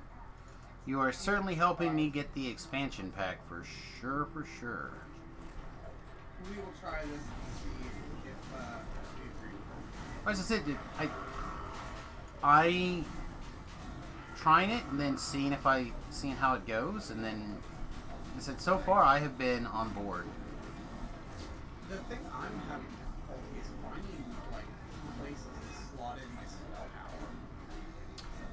That is tough. Like I said, I literally had to craft a trinket. Yeah. But I had earned an extra trinket, I think, as a Delira in reward. So, like, for me, getting an extra trinket was not a big deal. Plus, I also tend to go out of my way to farm them during the Razia Ice games. Yeah. Because once you craft on them, or clear them, it turns them into bound to account. Yeah. Then I just, like, save them on other characters. Alright. Spare shard of Oh, power. remember there's a delay in voice. I'm going to fight my way out. If you would like to D-door to safety and wait, you can do so. Okay. I've got a spare shard of power. I can just craft on that. If I don't have a trinket, I don't know if I have a trinket or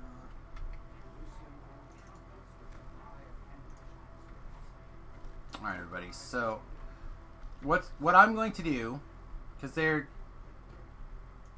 is I'm basically going to piss off all this stuff as I run through. And then at some point I will turn probably and clear a little bit. Hopefully I won't have to clear very much at all. Because these guys will be aggroed on the other mobs in the quest. So as long as I am not the first thing that they see, they are going to spend time fighting each other. Which gives me an opportunity to leave. And then I only have to fight the couple of guys over here on this side of the ladder. Right? Which is not really that much in comparison. And I don't have to spend forever running back through the quest. To me, this is just... Distributed convinced me that this was faster. And then looking at it from a outside perspective, it is definitely much faster as long as you don't get caught. If you get caught out, then obviously you can be dead, but like how long ahead did you D-door ahead of me? Did you start running up here? I'm coming up to the tower now, but I missed. Yeah, but my point is not that it's just that you left probably 10 seconds before I even was able to pull the thing, and I'm up here fighting the bad guys already. So, like, it is much quicker to just kill them.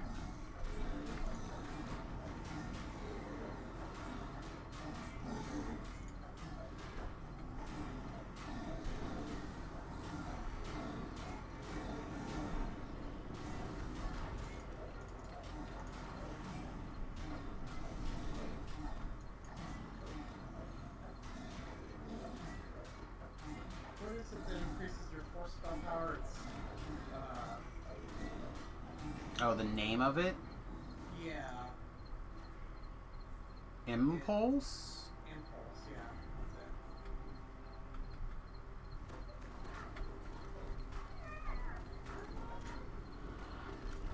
it. Show me your kidneys.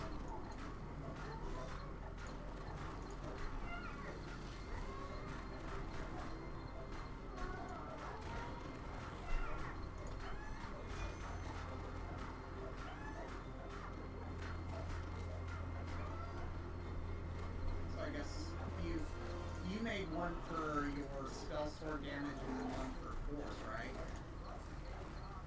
I should have. You should have. Yeah, that's... I hadn't taken the Eldritch Tempest when I had Right. crafted, but had I did it over again, it would have been probably Combustion, Force, and Insightful Intelligence 3. Cycle until 3. Yeah. How about an Enigma Core? Gore, do you want to play a robot? No, thank you, sir. We'll see if... I'm assuming that one is also... I'm assuming I have one that's Mythic 2.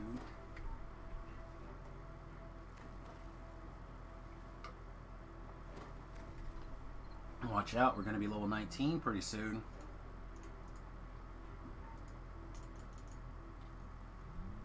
In fact, we could be level 19 now, I think. But we're going to save that for after finishing Cogs Part 2.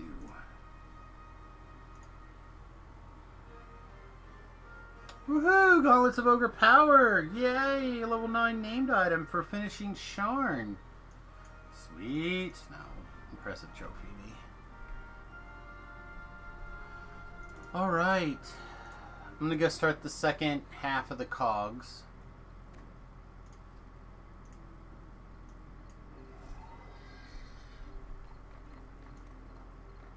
I guess I'll do Smash and Burn. Just for... I haven't done it in a while.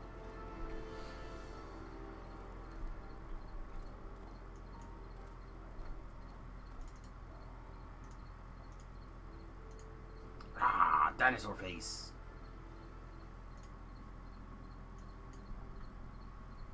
Oh, did I have 2 points? Oh, I did have 2 points. I should have spent those 2 points. I'm foolish. You said it, not me.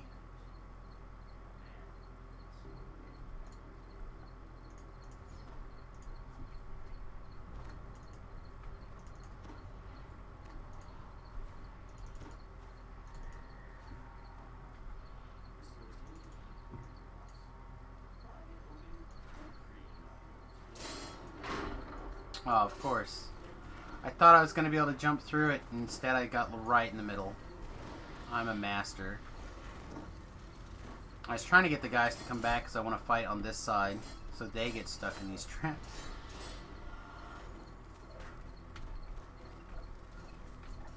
But I don't have a good ranged capability. Alright, I'll be right back, Gore. That is one of the weaknesses of this build. It's not its fault, it's my fault. I should upgrade some sort of weapon. Come on, you know you guys want to red alert me. Come on, let's go. Red alert me, bro.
Part of me really wants to talk about my quarterstaff, but part of me feels like this is not the time. But it's on the wiki, so I feel like... I don't know. One of the things that makes me so excited about this build and why I'm going to do so many more about them has everything to do with the quarterstaff I can use at level 18. Go ahead and look in the wiki for quarterstaffs at level 18, and then you can figure it out and figure out why.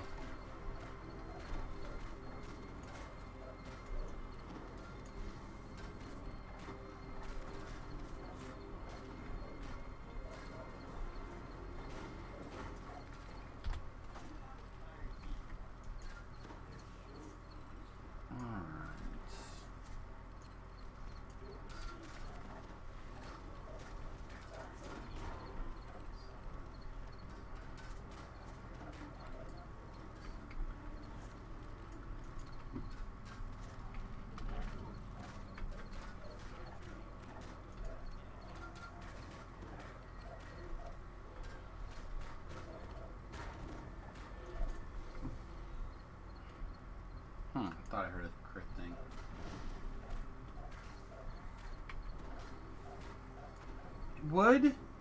Are you still there? I bet you're still there. Are you the character that that was interested in that bow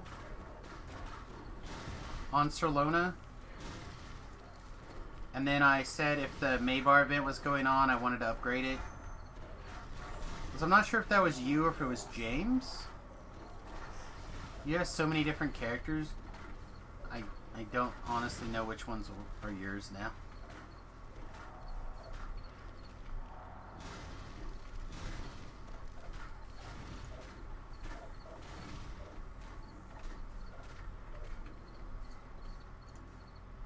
If it is you, then I sent you that bow upgraded with the festival burst on it.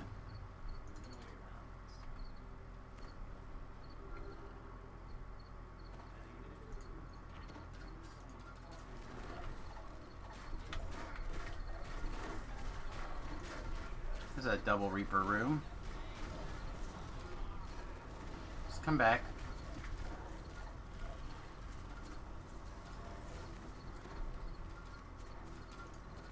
Huh. Guess I'm gonna drink this. I haven't drank that potion in a while.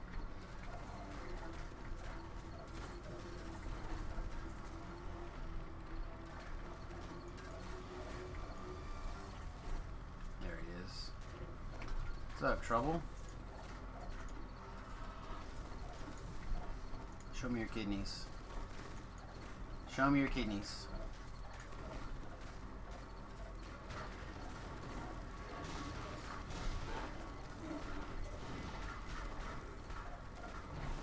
Somebody got comet falled out of that room.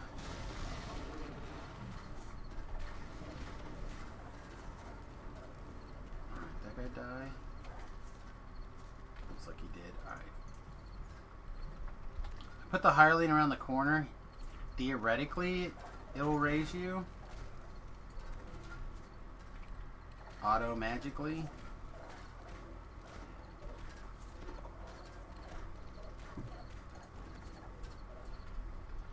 Look like it has yet. Let me see if I can force it to.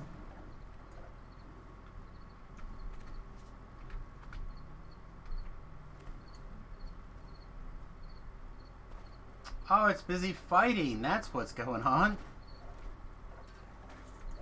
Go raise Gore.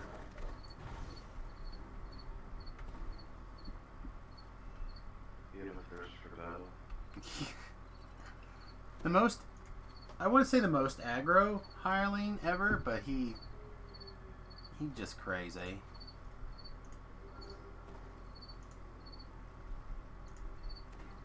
Just crazy. Alright, watch out for your cold.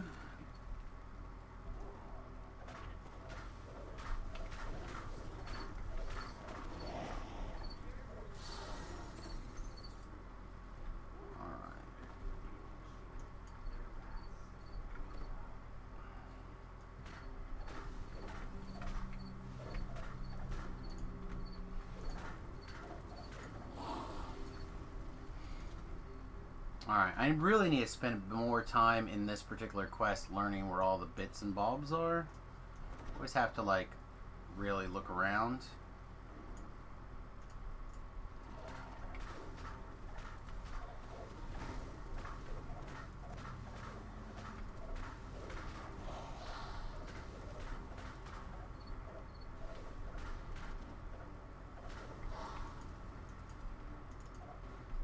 One.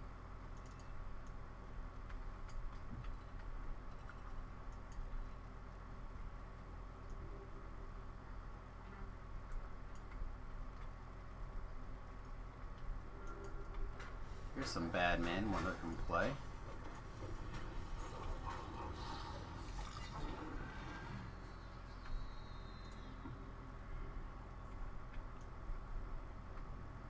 There's a 5k tome reward for plus 5 tome per 5k favor. Is it per character or only once per server? It's per character and also per life. So if you TR and get your 5k favor, and then TR, get your 5k favor, you can get a +5 set of tomes by doing 6 TRs and getting 5k favor.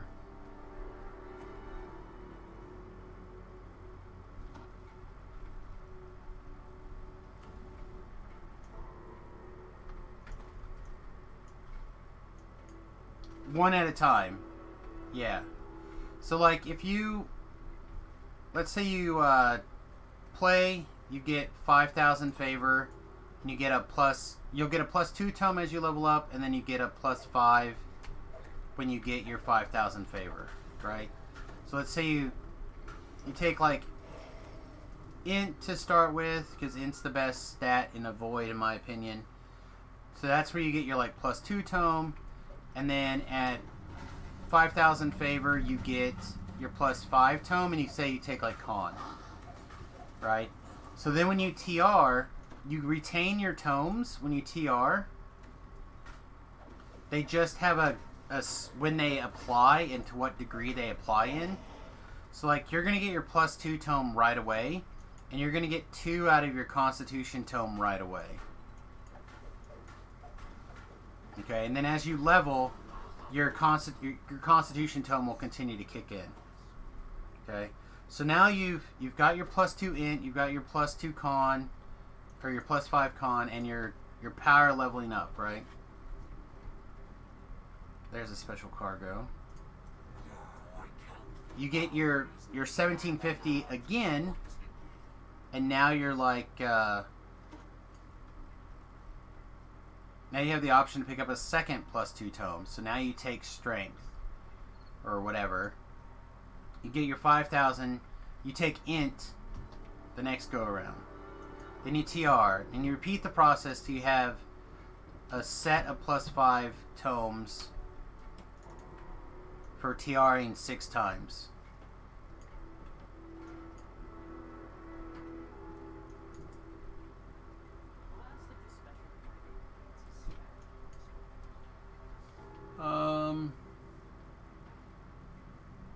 You're very good at getting to level 20 and farming favor.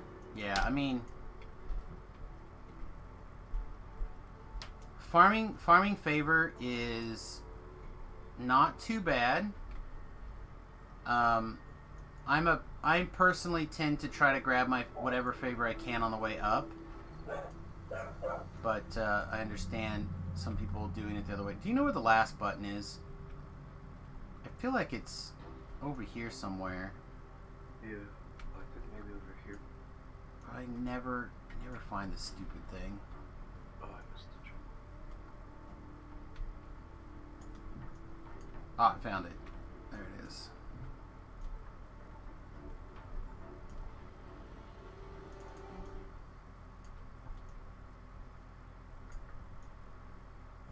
Sometimes my Mario skills are weak. Today apparently it was not that day.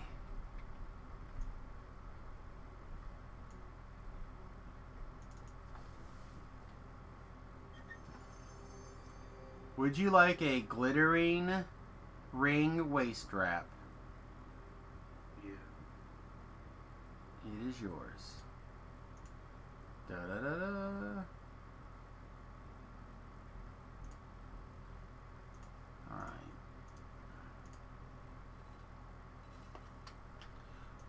Oh, I guess I might as well take 2 seconds and loot this other chest here, huh? I mean, you might as well. I mean, it's literally a matter of stepping on 2 buttons to loot this one. Alright, good enough. Whoop. Awesome. Thank you. Yep.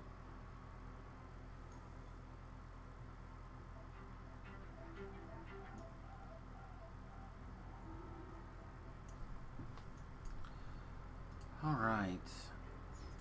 Normally now is where I would turn... Let's see, to the sewer point access and the malfunctioning lava forge. You want to put your points in first before we go? Yeah, that's probably correct.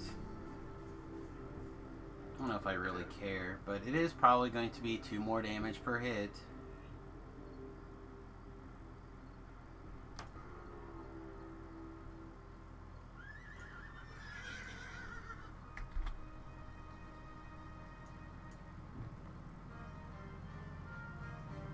They don't care about strength or dexterity. I don't think I care about shadow dodge.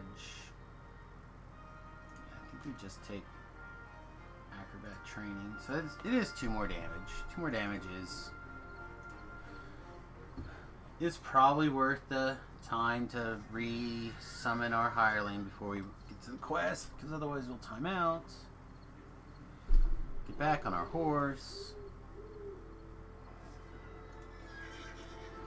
Alright, also while I'm at it,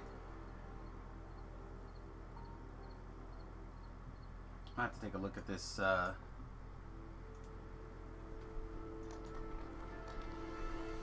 Gothic Princess skin. Looks good, like what I'm seeing so far. Let me take a look at it.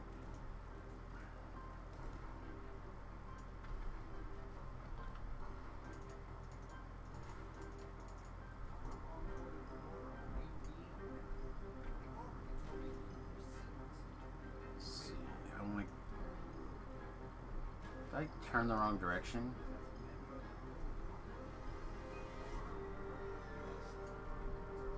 Yeah, I did. I want to go this way.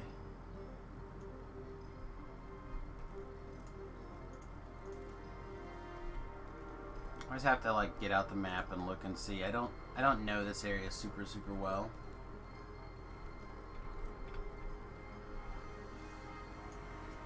Well, if you fall down there, you die.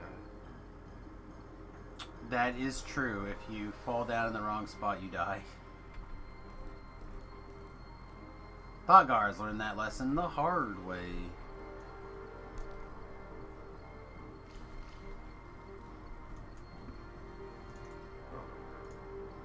Alright.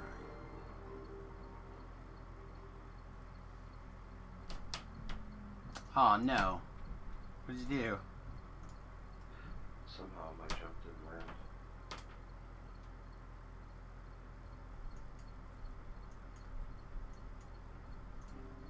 How far over the swim can you get?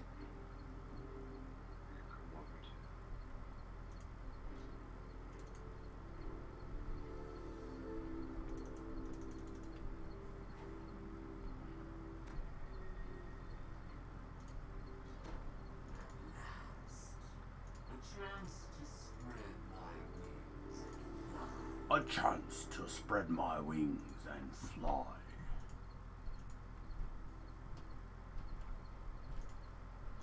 Oh, that's interesting. It fully healed you when you stepped into the quest. Yeah, Reaper thing, I think's been like that. I didn't think so.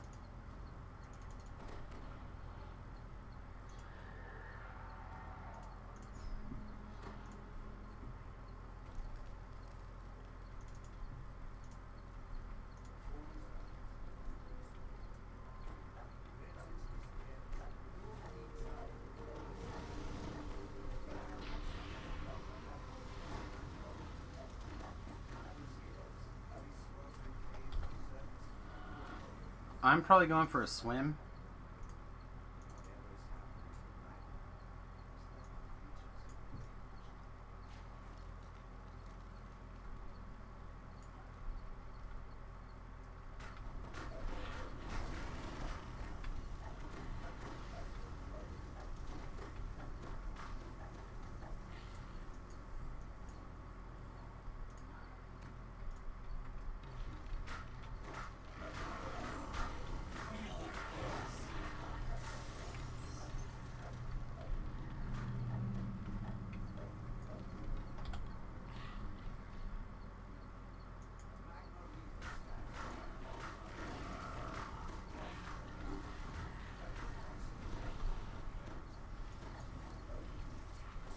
So I killed this guy one time before I killed all these monsters, and the quest locked up, never do it again.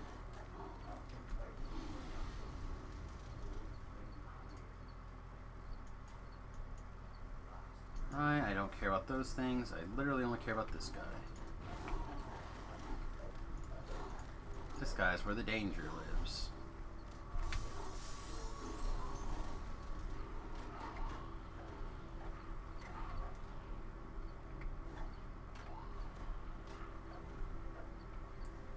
Alright.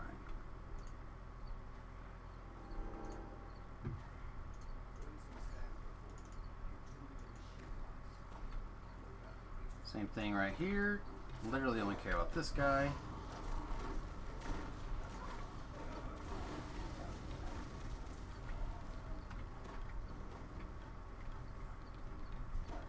Watch out, there are bombs.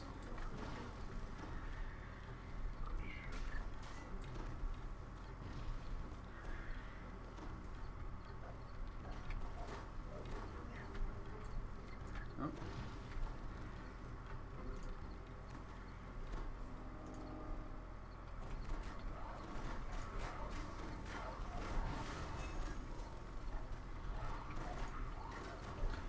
So on DDO Cast this week, Patrick and I were comparing the Feywilds pack to Sharn and Ravenloft and stuff, and I mentioned that Sharn is not that many quests compared to Ravenloft. Ravenloft is 12 quests and 2 raids, I believe. And he's like, well, come on, all the cogs. I'm like, you can't count the cogs as a whole quest.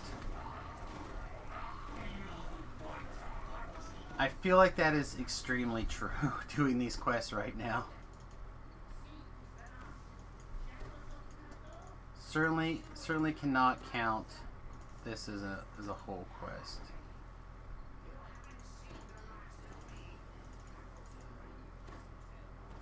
Always have to remember how this goes. It does. It does in fact have a start and an end point. Sounds like a full quest to me then. I mean, I don't know. I don't know. That feels awful generous with the definition of quest. I mean, you have an objective, you have a start point, you have an end point. You know. Are you changing your damage type depending on the monster, fire, ice, or is that a special ability going on there? It is. I am. I'm doing it down here. So, like, normally fire and acid are the two that I have the highest spell power for. But if a monster is just going to be straight up immune, I need to switch. So I'm trying to keep that a little bit in mind. But also, my quarterstaff here has the cold boom put on it. So I am doing a bunch of different elements at a time. So like, it's got the big ruby of glacial frost or whatever, and it's got other stuff. Yeah, so I am covering quite a few elemental types.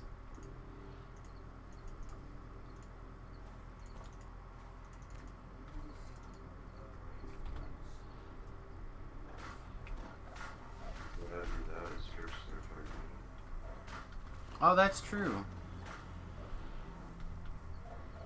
Yeah, and Gore, because he's a tiefling, can strip the fire immunity.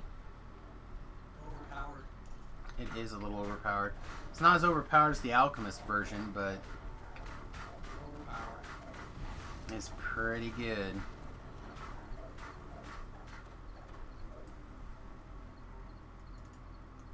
I don't know. I had the feeling we're about to have this fight again. But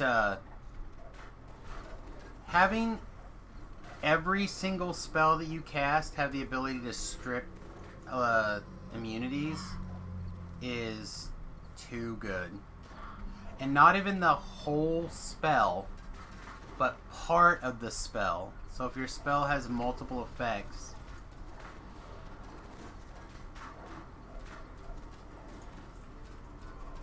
I don't think these count as people. Yeah, I have to hold person or hold monster them, and that's one at a time. Oh, that guy really loves you.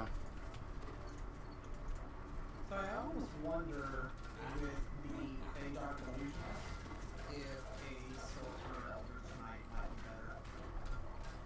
I don't know.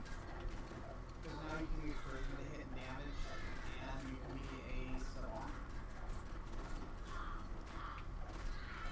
But you do lose the healing from the tail.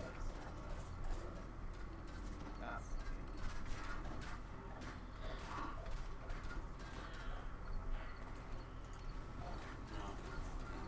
Do you want to consider healing Nim, resing Nim, whatever, hireling?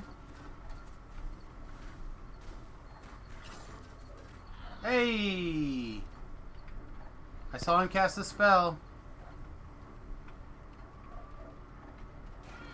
I mean, if you're trying to compare it to the wizard version, probably not, because swords are lame compared to wizards. But if you're just trying to like compare it to where it is now, it's probably pretty good. Like last week to this week. It probably would be fine if you're like a Blade Forge or a Warforged Sork, and you're going to be using mana to heal yourself with reconstructs. But again, who wants to be a gross Sork when you could be a kick-ass? Oh man, everybody. Besides, which savant would like you do? Like what, air savant, so you can leap around? That might be okay.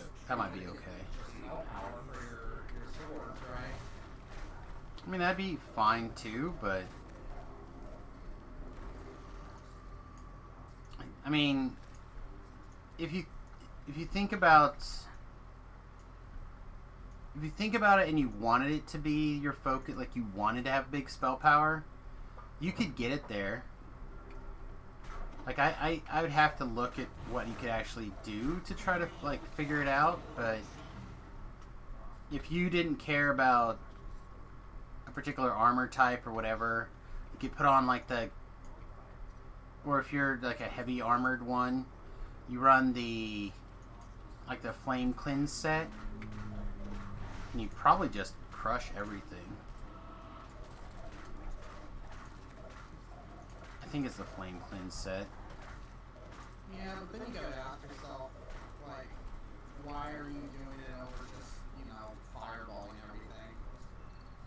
Well, I just mean as like the wizard right now. Like if you wanted to just get your spell power high, right? My point is that you might get it 50 or something higher than the wizard can get it to, but you can. The reason why you're using your sword, right, to attack things, is to save spell points. So, like you said, why, if you're playing a sword, why do you even care? You would just fireball everything or strip the immunity and just blow everything up. Right.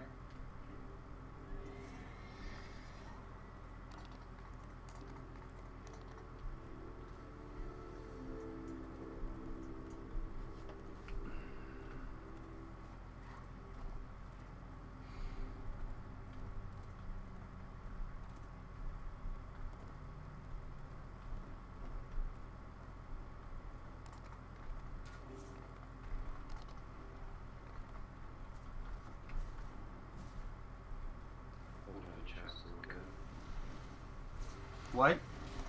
Haven't had a chance to look at that tree. I haven't looked at it very closely yet. The new tree has some force spell power. I think that there's like a real reason to go into it for Eldritch Knight for the force. Yeah. Like it's probably like most things. Depending on how low the hanging fruit is, you can. I just don't know, especially like with what I'm doing right now, how likely it is that I can spend points. Like I don't even know how many points I have free yet at all, if any. Like this variation feels very point heavy. The version you're playing that doesn't have the rogue levels, I feel like is probably much lighter. Although you do currently plan on putting 42 points in the Pale Master tree that I do not plan, or 41. Right.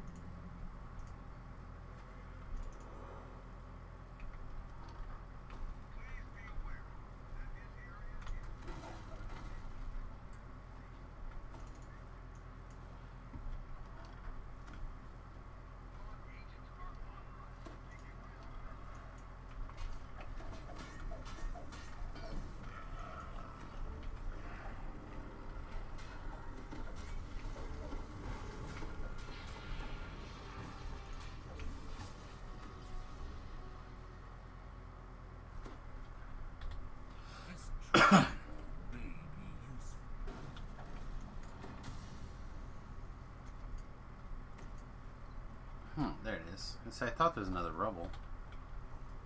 I found it. Ugh.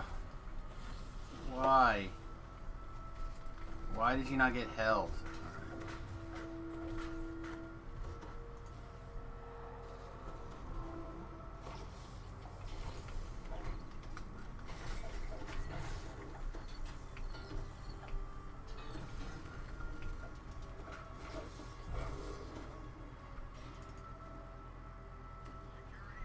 Alright, so this is like my favorite way to deal with this stuff.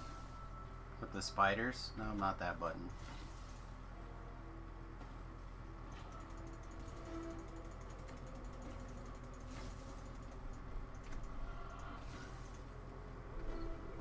Are you really not going to go fight? There we go.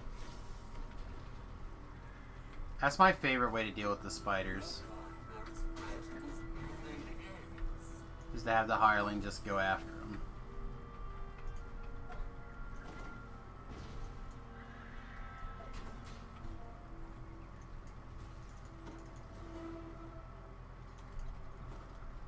I'll kill this if, Gore, you want to solve that puzzle.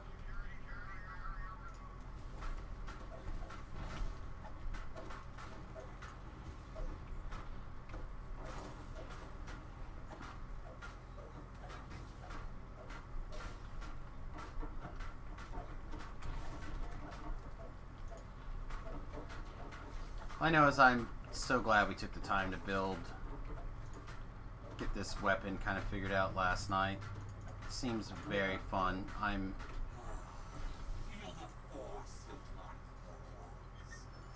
It certainly feels very good. Yeah, where does that one come from? Palace of Stone?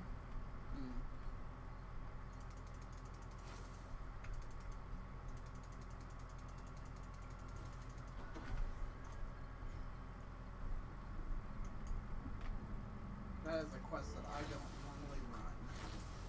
I don't think many people normally run it. I don't actually even know how to run it, really. I like it. You want, I'll run you through it sometime. Beef actually talked me into learning it, and I actually do like it now. Yeah. It's got a couple of weird places in it, but it's not bad. Like the Medusa mazy area can be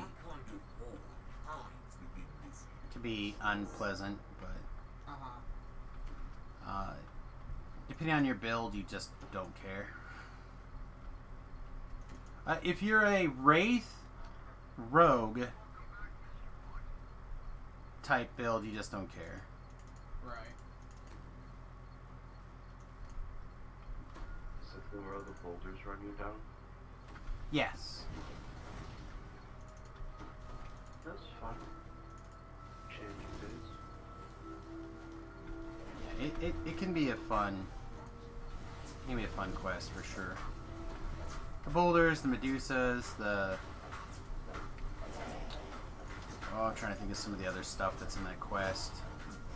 Rings a bell. Yeah, these guys all turn. These guys all turn, so if you have turn undead, people like to... Was it last week or the week? Some time ago, somebody was telling me that clerics were not very good. And then also last night, Guildy Raider X was having problems with... Alright, I'm coming in now. 100% Was having problems with his cleric build. And I'm just like, I was trying to figure out what was going on, and he ended up going AFK, I think, after I tried to help him get into it. But clerics are in such a good spot. I really enjoyed my Death Quest. I thought that was a lot of fun. Yeah, the fire cleric I thought was a blast. Just big turn undeads, like hitting fire elemental, like hitting any of the elementals was very good. Like elemental X cleric is pretty good. The fire one I think is the best. But oh, congrats. Like I said, the Death Cleric is really fun because you insta-kill tons of stuff, and then just undead is laughable to you. Yeah. You just like walk into a group of undead and just turn everything, and they're all dead. You know, they're all gone. You dust them. Yeah, that's how I feel with the... I feel like I can turn enough undead as it is, but being able to turn the elementals is just like... Because elementals are one of the things that are, in my opinion, more difficult to kill.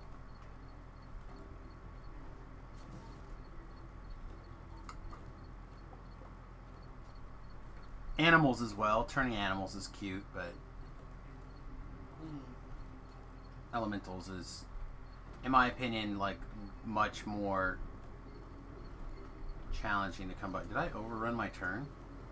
I did not. I just didn't go up where I usually go up in the turn, I guess.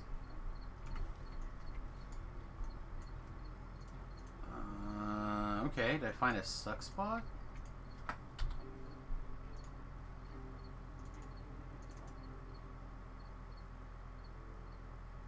I blaze through Night Rebels. Go from orange dungeon alert to no alert in just a few turns. Yeah, I like turn undead a lot. It is certainly an underappreciated power that just a little bit of work, a little bit of effort, you can really, really make turn undead sing for you for the whole life of DDO. Like I said, I got to figure out what's going on with Raider and see if I can help him figure out what's up with his build. He's doing one of those 2 Arty Splash clerics, which probably means he's doing repeating crossbows, which is probably the problem. Shouldn't be doing repeating crossbows. Shouldn't be doing crossbows at all. But I think he likes doing ranged builds, and I think that's probably what he's... I don't know for sure yet, but I suspect that's the problem.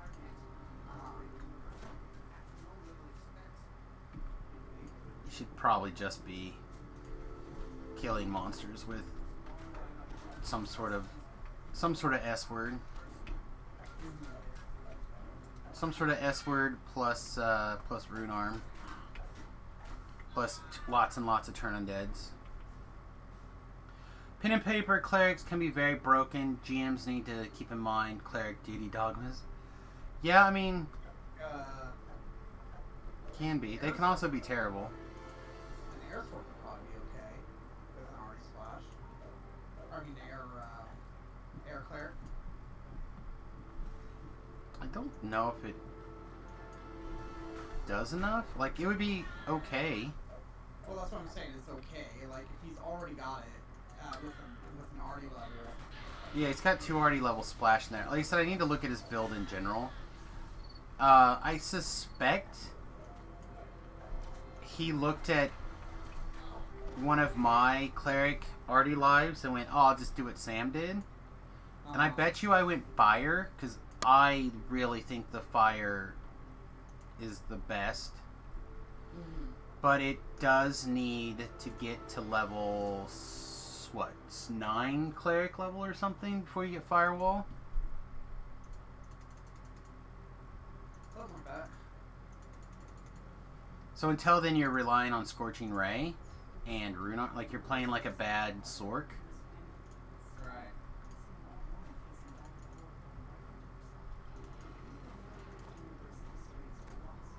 Your cleric weakness is that you prefer ranged combat with no trapping skills. Yeah, I mean, that 2 arty splash, man, it gets a lot of value. Shu plays a version that uses is melee and he uses long swords. He goes the Silver Flame guy. I did not care for that version. But it's a high utility character, which makes sense for how Shu likes to play. Right.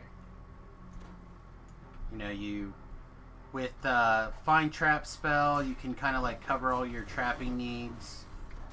You cover the party healing. You have that turn undead stuff going on. So like, it is certainly those things. Certainly is high utility.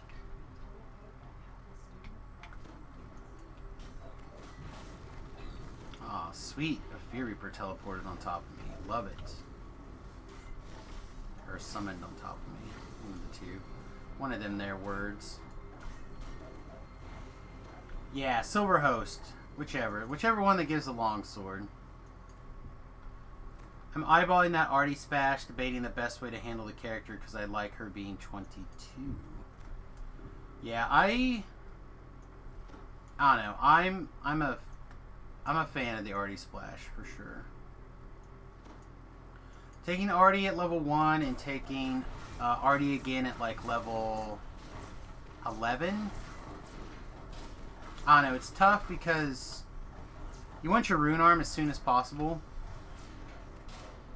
But you also want to be able to play catch up on all your skills.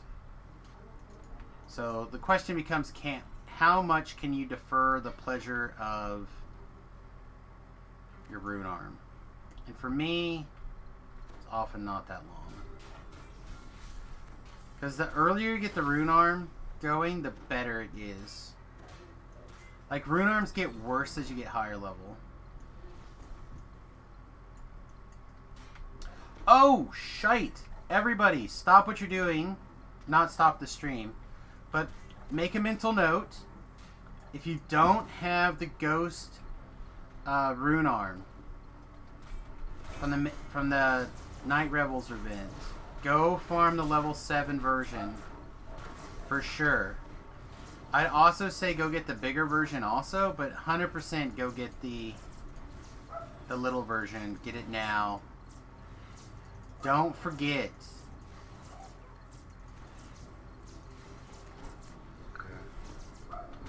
A couple of things. One, it bypasses Sorjak's spell thing. So it allows you to very easily solo Tempest Spine at level with that 2 arty splash, which is pretty good. I believe it also bypasses in the legendary version, but I've not done as many of that one, so I don't know for sure.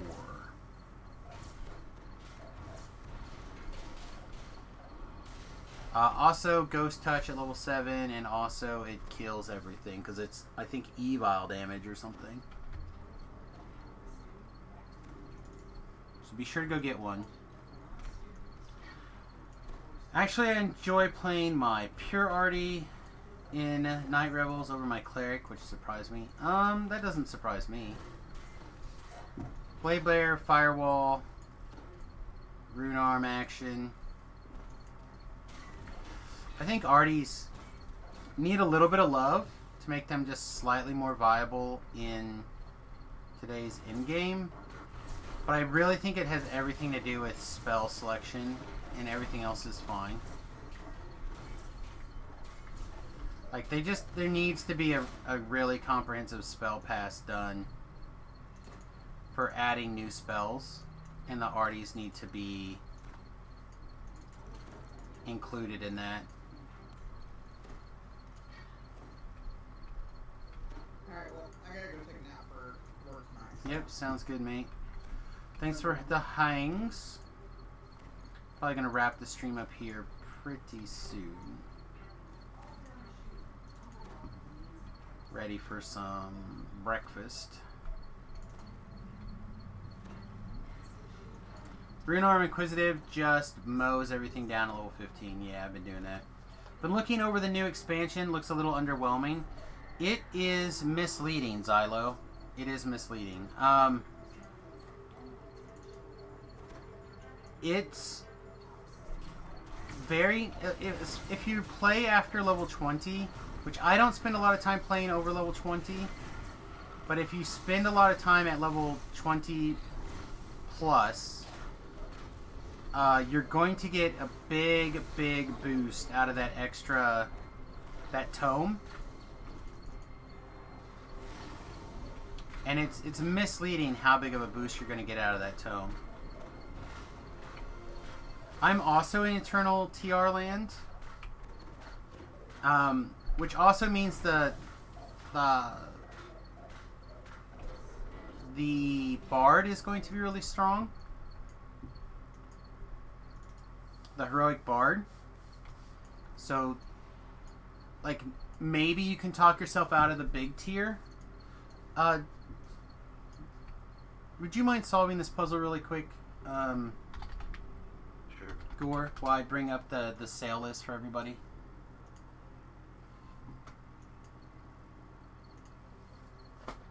I'll pull up the expansion here really quick. So, Heroic Hireling, you can just get out of the littler one, right? The Epic, obviously, is good if you're going to spend a lot of time over there. The Black Mount is pretty good. The Teleport is okay. But it's really this +1 Tome of Destiny that's just going to be insane. Like I said, I would almost put this at a $30 value. If I were to, maybe even more, since it's for every character. It also depends on how much you play, like on the hardcore server or other server hops. This is the reason I'm going to get the big one. I will get the biggest one just for this Tome of Destiny, for sure.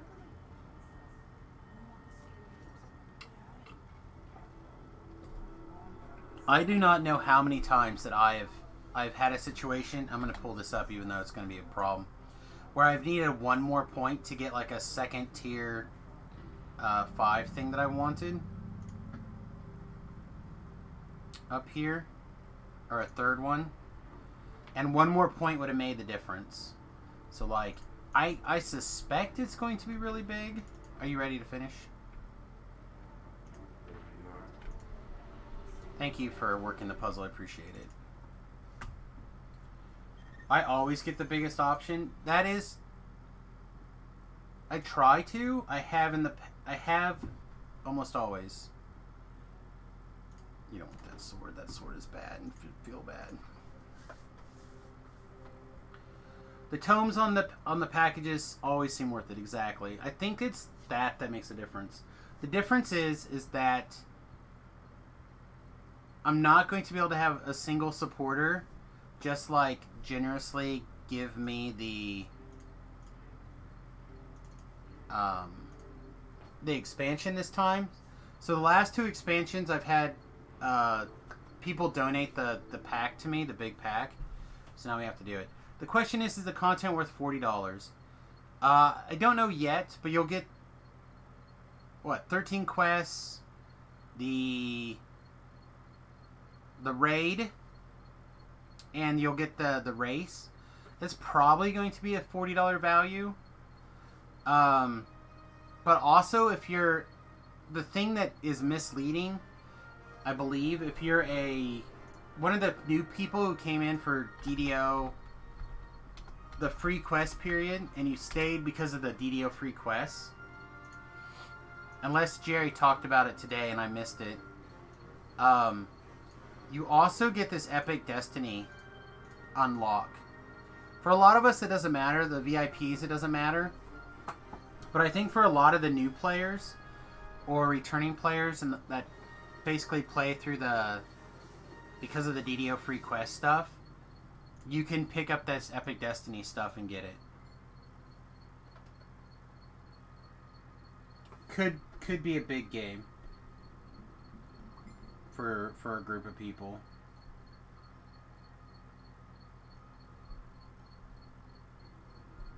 Could be a very big game.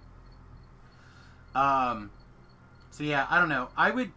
The collector's edition I think is the minimum that I would get. But with this +1 Tome of Destiny, it seems silly not to get it. Will I end up buying it? Yes, because I can never quite get away from DDO. Because it is a love. DDO is a love. And again, you don't have to, if you're... Here's a couple of the questions for you, Xylo. And because you're on the TR train, this will probably make more sense to you. But let's make a couple of assumptions. And based off a couple things that we know to be true. Right? 1, we know the new quests in the heroic levels are going to be level 5. Right? So level 5 on the TR train competes with Three Barrel Cove. So I suspect what's going to happen is people are going to do Three Barrel Cove. Three Barrel Cove gives a saga over it and the next level. If you're like me and you don't bank levels really anymore, you can go at level 7, do Three Barrel Cove, take level 8, move on. Or there might become a time where I bank a level here or bank a level there. So I might go into Three Barrel Cove at level 7, get that XP for level 8, and then go knock out this quest at level 7, this chain. I'm going to assume it's going to have a saga. At least 1, potentially 2. Probably 1.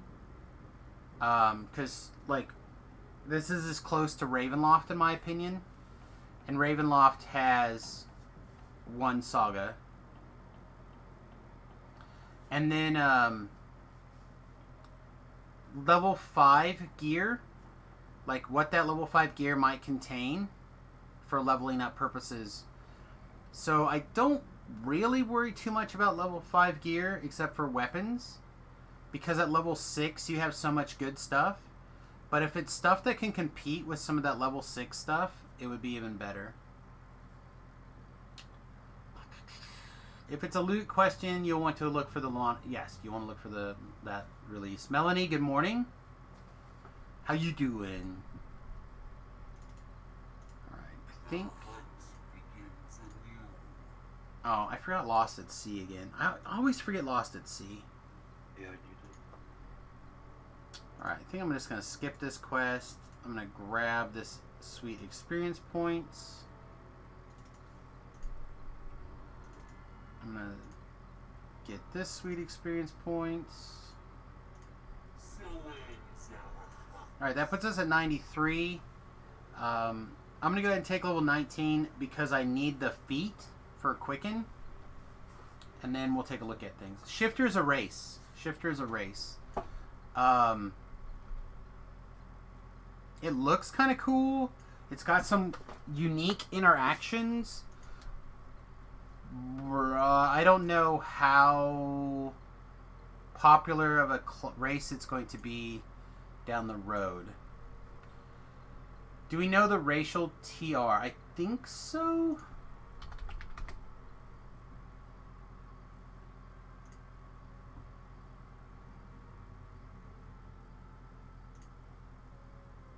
I think they told us. The wiki doesn't have it up yet. No, here it is. Spot and dexterity is the racial TR.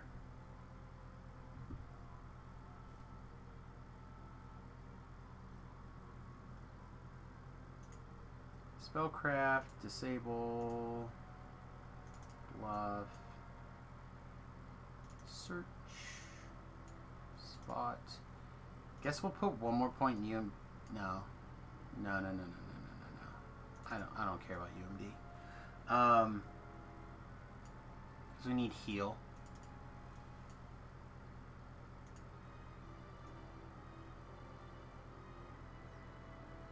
We gotta get our heal to 11, because that does empower our negative energy spells.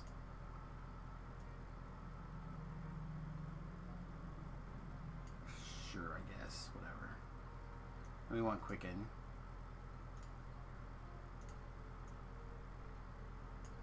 We want Irresistible Dance. I'm also a big fan of Charm Monster Mask. I don't know if we actually care.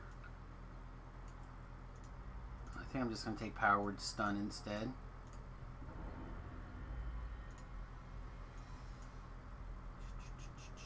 Ironically, I've gotten interested in hand wraps that would work with the Iconic and some non-barbarian shifter. Yeah, I've heard a bunch of people kind of have some issues with the how some of the hand wrapped interaction works. I have not looked into it super deeply, so I'm not 100%. What sucks for you? Hang on, let me catch back up here. What sucks? That shifter is a race?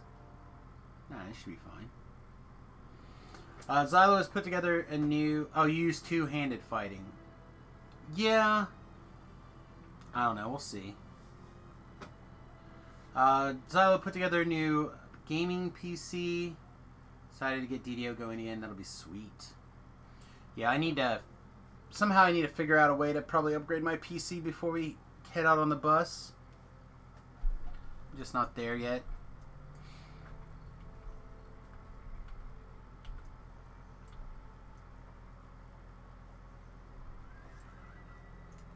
Just not there yet. Alright. 2 more points gets us here, which means our next rank gets a staff lunge. So we should barely be able to squeeze everything in. Right? We're gonna get 4 action points for hitting level 20. We're gonna pick up 2 more action points along the way. So we'll be able to get Staff Lunge, and we'll get a little bit of No Mercy. We'll be able to get more No Mercy at level 20. Ooh. We'll see. We'll see what happens. Sexy biddies might kick in here. And then we could even potentially take a look at the new Universal Tree. Not that we have it, but we might be able to pick up a couple of things out of this tree that could help. Especially like the force damage. I thought one of these low-hanging fruits was force damage.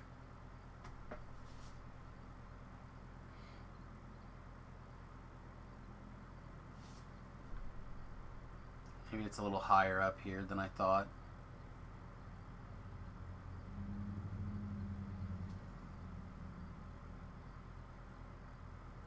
I haven't looked at it super deeply, so I'm not sure. You might be able to run DDO on medium settings. You'll be okay. I think you'll get there. I think you'll be okay. There is a guy who made DDO play as VR. There's a guy who's done DDO in VR. I believe he plays it in first-person mode, and he's got some sort of filter set up where it does actually do VR. I remember the article from a the forum post from a long time ago.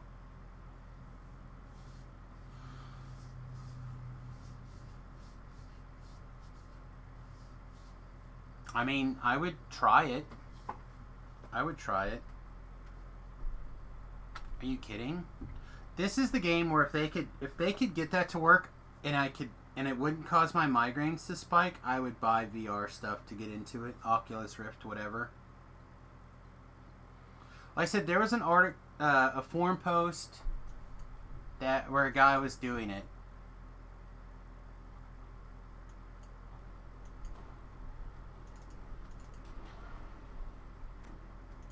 I think it would be sweet. Alright, what time is it? It is after breakfast time. So I'm going to do a couple things here. I'm going to link my Patreon if you guys would like to help me get a copy of the expansion. A buck or two really goes a long way to help add up together so I can get the expansion. We'll probably be preparing to TR tonight. We probably won't actually TR until tomorrow. Remington wants to finish up the Mario Galaxy tomorrow for tomorrow morning's stream. So probably tomorrow evening we're going to TR. So if you have builds for humans that you want to see, tweet me, whisper me, leave a message on this video, whatever. Let me know what you think. As usual, I will take the top couple that I feel like doing, and we'll take a look at it. There is another monk or another quarterstaff build that I'm really interested in trying, as well as Tobrel has an interesting quarterstaff build as well. So I might take a shot at herding the cats towards another quarterstaff build in particular, but let me know what you guys think in that regards. I would love to get your guys' input. And then hopefully we'll be voting tomorrow evening. Like I said, we should easily be able to cap out. We have 2 ranks. We have the Veil we can do. We have, although we won't get full Reaper experience, but that's whatever. Who cares? We also have, like, we have lots of quests. We have so many quests if we want. I'm just going to leave it like that. We have lots and lots of things to do. So yeah, tonight we'll come back after. I'm gonna guess that it's gonna be around 7 tonight. It might be a little earlier, depending on whether or not the wife has stuff going on. But yeah, that'll probably be my goals, around 7, and we'll easily finish this out. And then I hope to get a little bit of time in post level 20. If I can get in with Tobrel, then we can have some fun post-level 20 play for an evening, and just kind of see what happens. Go from there. Everybody, again, patreon.com/Samus is a great way to support the stream if you have a couple of bucks. If you would like to help us out, but you don't have the spare dollars, I understand. Go to youtube.com/SamusGarobo and subscribe over there if you have not already done so. That also is a great way to support the stream for free. Bam, over here. We got some random stuff going on here, like the Goose Game. We played the Goose Game. If you guys have not seen this Goose Game, it is aggravating.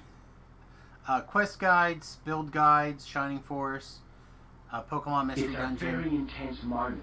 The chance to try something nobody's ever tried before. Hey, ThoughtGuard, thanks for resubscribing, my friend. I appreciate it. How many months is that? 17 months. Thank you very much. I appreciate that. Fundraising totals are currently going into getting the expansion, so we appreciate it. Alright, everybody. Unfortunately, as usual on DDO stream days, I'm not going to raid anybody after the fact. But let me just glance here and see who's currently live. Let's see. Nurbitsky, I think that's how you say his name, is live. Nubacabra's live. Squirrel's live. Lattice is live. Noel's live. So yeah, consider hitting those people up. Also, again, Tormented Gothic Princess has a couple of skins out. I'm gonna take a glance at them and see how much it aggravates me to use, but we'll take a glance. You might want to take a glance too. You look for them on the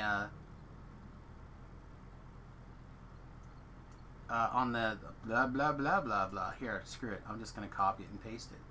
That's what I'm gonna do. I'm just gonna copy it and paste it. There we go. Alright, peace, much love. We'll see you guys in a couple hours. I hope to see you back here then. And if not, hopefully we'll see you guys tomorrow. Toodles. Oh, hey, I never turned my thing back on. Hi. Alright, toodles, y'all.